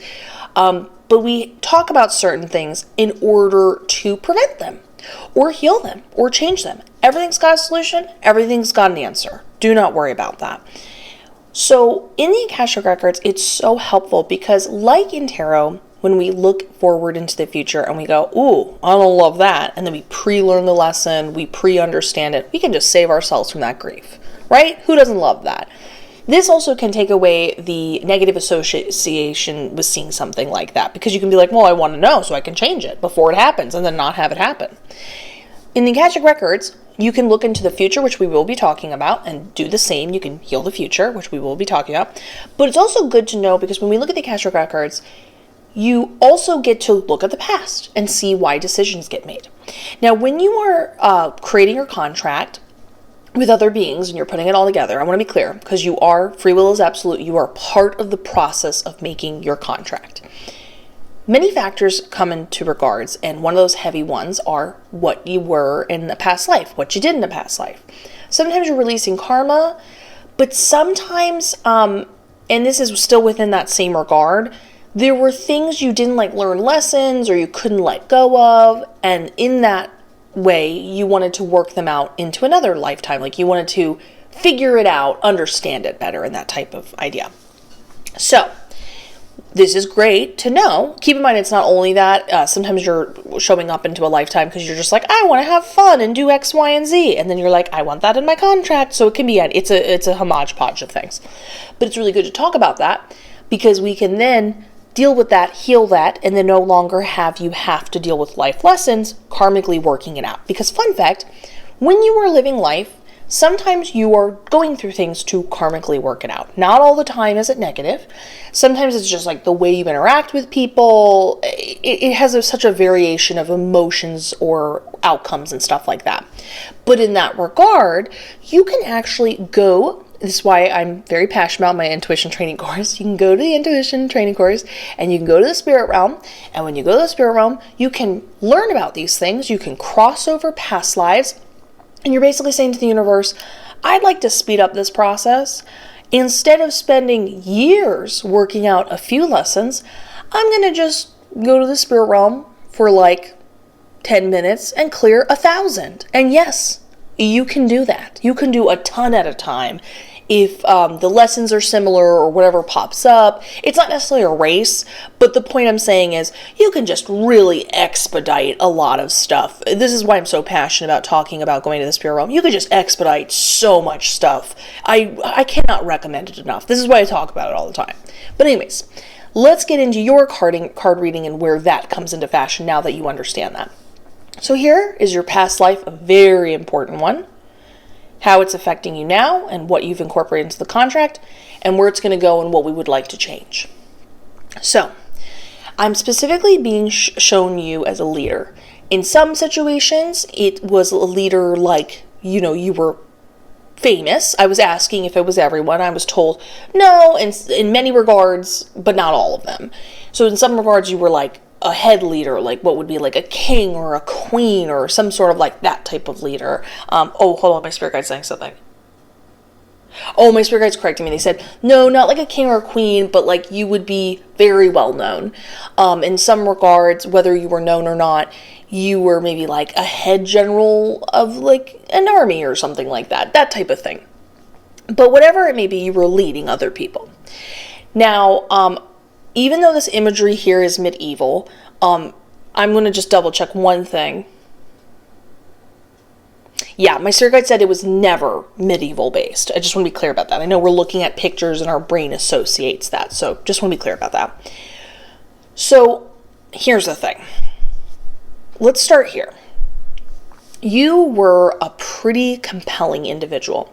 You were charismatic. And it almost feels like the motif behind you wasn't all about purely when you're coming from a King of Wands or a King of Cups, anything where you're a king scenario. You are someone who's I am looking into what needs to get done, and I'm thinking about that, and I'm processing the greater good overall. The Knight is more just I'm I'm just expressing myself. The expression is more important. The flow into the cause is more important than the actual cause type of thing. Not that you weren't passionate about it. And you really got everyone swept up in it. You were like, this is what we're fighting for. This is what we're going to do. And there's just this sense of like, you believed in it. You convinced everyone. Everyone got caught up. And I was very much shown you creating this powerful magnetic energy flow. And what I mean by that is like, literally think of like Donnie Darko. I mean, those were wormholes, but think of like a flow of energy you can see, and people being literally stepping into that flow and then feeling it and being like, yeah, let's go, and being caught up in it. Here's the unfortunate part. A lot of people, no longer are here on this earth for your cause, basically. And that really caused you a lot of grief. You were not a malicious person that was like, I don't care as long as I get done what I want to get done. That's all I care about. It bothered you that so many people no longer were here because of your compelling speeches and actions and charisma. You feel like it was you because you convinced everybody to be so gung-ho about it. But it wasn't their cause. You got them to be down with the cause. You weren't manipulating. But it really caused you a lot of grief that this happened. And there was another part of a grief going on because when we have a Fool card in reverse, this lets you know that you were very aware of the odds and the risk and the gamble. And you took it anyways. You led people to a position where it didn't work out for them. And you're left with the grief of not only all those people that are no longer here, and that you were the cause of that. God, it's so emotional talking about this. I can feel the energy so intensely about this. But you were like, when you had a clearer head, you were like, I knew, and I did it anyways. This could have been prevented, and I did it anyways. And again, we're not talking about you being a bad person. You were fulfilling a role. That is who you were in that lifetime. That is the action that got completed. It is unfortunate. But this is something that obviously traumatized you. And this carries then over on here into the present timeline. So first we have you here in the Ace of Swords. It shows you having a really strong writer's block or difficulty coming up with new ideas. Specifically, my spirit guide was very specific about creativity. When it comes to being like, okay, let's do something, let's come up with an idea, blah, blah, blah. If you see this individual over here, this is somebody waiting on you for making that idea. Anytime there's somebody expecting and being like, okay, what do you think we should do next? What do you want to do? And they're sort of waiting on you. It's very much history repeating itself. Everyone waiting on you. And this is when you sort of short circuit, if you will. And this is where the writer's block comes in. This is when you're like, I don't know. And you can't quite make a decision.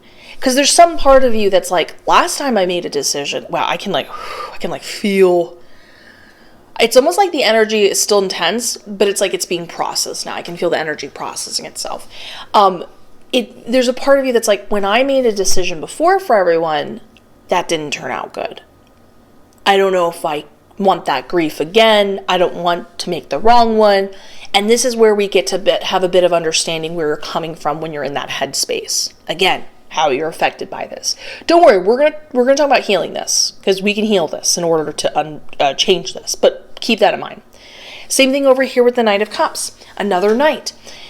Again, this is about this idea where you're more in the, I'm trying to find the right word for it, but if we think of someone like a king as the starting point of an idea, you're more in the actual proactiveness, the flow in between the idea getting executed.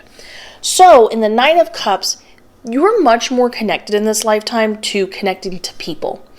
In this time, while you were connecting to people, you were connecting to them because you were moving them somewhere, and you were sort of just more lost in the words you were expressing, the excitement that you were going to go perform this action. You're like, I don't care about any of that anymore. I'm making up for lost time, if you will, and I'd rather just get to know the people I was so sad for losing. Are these people in your lifetime those people? Oh, my spirit guide said a lot of them, a majority of them. A lot of the people you know in your life are those people that unfortunately didn't make it due to this cause you initially stood for, and you're sort of like making up for that and building connections. Like, it's more important for you to have this emotional connection, be there for them, understand them, you want to love them, you want to appreciate them. There's much more of a stronger desire to have emotional connection with people in your life, because, fun fact, not just in general as principle, but majority of them are these exact individuals, and you're connecting to that. And you want to like sort of be like, I didn't really care about the cause at the end of the day. I really wanted you. I wanted you to be okay. And then that's when we have a king scenario, which is very interesting because we talked about so much about the king. This is you graduating. This is you in a weird way. Well, not a weird way, but like, it's like you didn't ask to be like a leader, ironically. Like, when you were being like, all right, everyone, let's go. This is the cause that we're, fighting for type of thing. You weren't like, I want to be the ruler and it's all about me. Like, that wasn't your goal. But you do naturally still have that in you, but instead of coming from somebody who is in the more short-term goal, you slowed down and you were looking at the bigger picture in the King of Wands, and you were looking at a larger scenario. You were slowing down. But here's the important thing with the King of Wands. He accomplishes things for the greater good and in the long term. You know what I mean? Like, he's seeing the bigger picture. So there's still an aspect of you that, I don't want to use the word controlling. That's not the word or energy. It's more that because you did wrong, we're not saying you did wrong, we're just saying that's how you felt when this happened in the first lifetime. There's still a controlling part of you that's like, well, I should be the one to fix it. So that makes sense that you're like, I'm the best person for the job to make the scenario situation better. So there's a little bit of that energy coming through in this lifetime. It's like, I'm the best person to know, not out of wanting to control or the need for control, but you're like, I'm just understanding everything. I've understood the whole scenario, situation. I'm seeing the situation as a whole. I want to do right by myself and these people. And you're looking at the bigger scenario. But this is something really important about the King of Wands. The King of Wands is a fun guy. He can almost trick you into getting something done. Not that he's trying to manipulate, but he can almost trick you into getting something done because he can make it such a fun time. He understands that it's more valuable to have a good, fun time while you're working things out, accomplishing goals, because if you have more fun and you associate more positivity with getting something done, then you'll have, in the long term, a greater, you'll get more work done, you'll have a happy quality of life, that type of thing. And again, it goes back to that idea and love towards your individuals around you. You want it to be a fun time. You want things to get accomplished. You see the value in that, because again, if you love someone, you want to see long-term goals for them and succeeding. But you want them to be happy in this moment. Quality of life is more important to you than anything. And you also see the deep value you've learned that it is more important that the quality of life gets accomplished now, because in the long term it's going to benefit and you're going to not have to slow down. Think of it as like somebody who's like working towards a goal and then they experience burnout eventually, and they spend a longer time recovering from the burnout than somebody who took days off to just recover. And they, even while the person who is initially working themselves at a really fast rate is like, I would never take a break. Look how much faster I'm going than you because I didn't take a break. The other person's like, yeah, but now that you're burnt out, I can keep going and I even surpass what you were initially productively accomplishing. It's very much that type of mindset and scenario. So it helps you understand that you're coming at this from seeing the greater picture for everyone. It's coming from a lot of love. You understand now from this principle the joys and benefits of approaching it in a fun, connective, quality of life kind of way. And in general, you just want to see people happy. You feel a lot of joy connecting to individuals, and you happen to be connecting to a majority of them through this experience that happened. You're like making up for like what happened before. Going forward, the future though. While this is beautiful, there are some flaws behind it. It's not that we want to turn this off about you, but we do want to heal this and make some different decisions going forward. So in the High Priestess card and the Empress card, both of these are sort of like our red flags, if you will. In the High Priestess in reverse, this is somebody who's trying to use, first of all, sometimes you're not using your intuition, but I'm pretty sure you are. Let me just double check my spirit guide. Yeah, they are. Okay. My spirit guide said yes. This is you in the future using your intuition, but unfortunately, you're not using it correctly. Like, you're not successfully honing into the right what to do next, what's the best choice going forward, whether it be in action or interaction with other people, so on and so forth. And when we have a High Priestess in reverse, this is when stuff starts to not work out, and it can almost feel frustrating because you can feel you're off, but you're not quite sure how to get back onto that flow and understanding of yourself and going forward what decisions make. So it's like, sometimes you're like, but that felt like the right decision. Do I not know what I'm doing? It leads to that type of mindset and headspace. And then the Empress card, this is a little more serious. I don't want to freak you out. We're going to change this. But my spirit guide described it as all of your resources across all the boards drying up. And that, we don't want that. We want the opposite. And I'm really happy to say these cards are here because while they initially seem negative, we can actually flip them. Let me just double check with my spirit guide. Yeah, my spirit guide was like, you can absolutely flip them, and they are true upright. As in, we can get your intuition really flowing and going well and taking your advantage. And when we have the Empress card and an upright, this is someone who's like overly abundant. Like, they barely lift a finger. They are so abundant and things just work out for them for the greater good and all that good jazz. So also, I do want to talk about this before we go into details, that the Star card is our confirmation card that everything's going to be A-okay in the end of the future. Everything's going to be all right. You're going to go down your path just fine. Everything's going to be okay. We're going to change this. Everything's going to be okay. This is our reassurance card. This is our tissue card. So, going forward with these, initially my spirit guide talked about this idea that you want to stop making decisions that are so considering of everybody else's wants and needs. There's a certain point where you want to connect to your intuition with what to do next, and that comes with everything. Interacting with people, with how you love them, what you're going to do next, career, whatever that may be across the board. Let me just double check that. My spirit guide said, absolutely correct, keep going.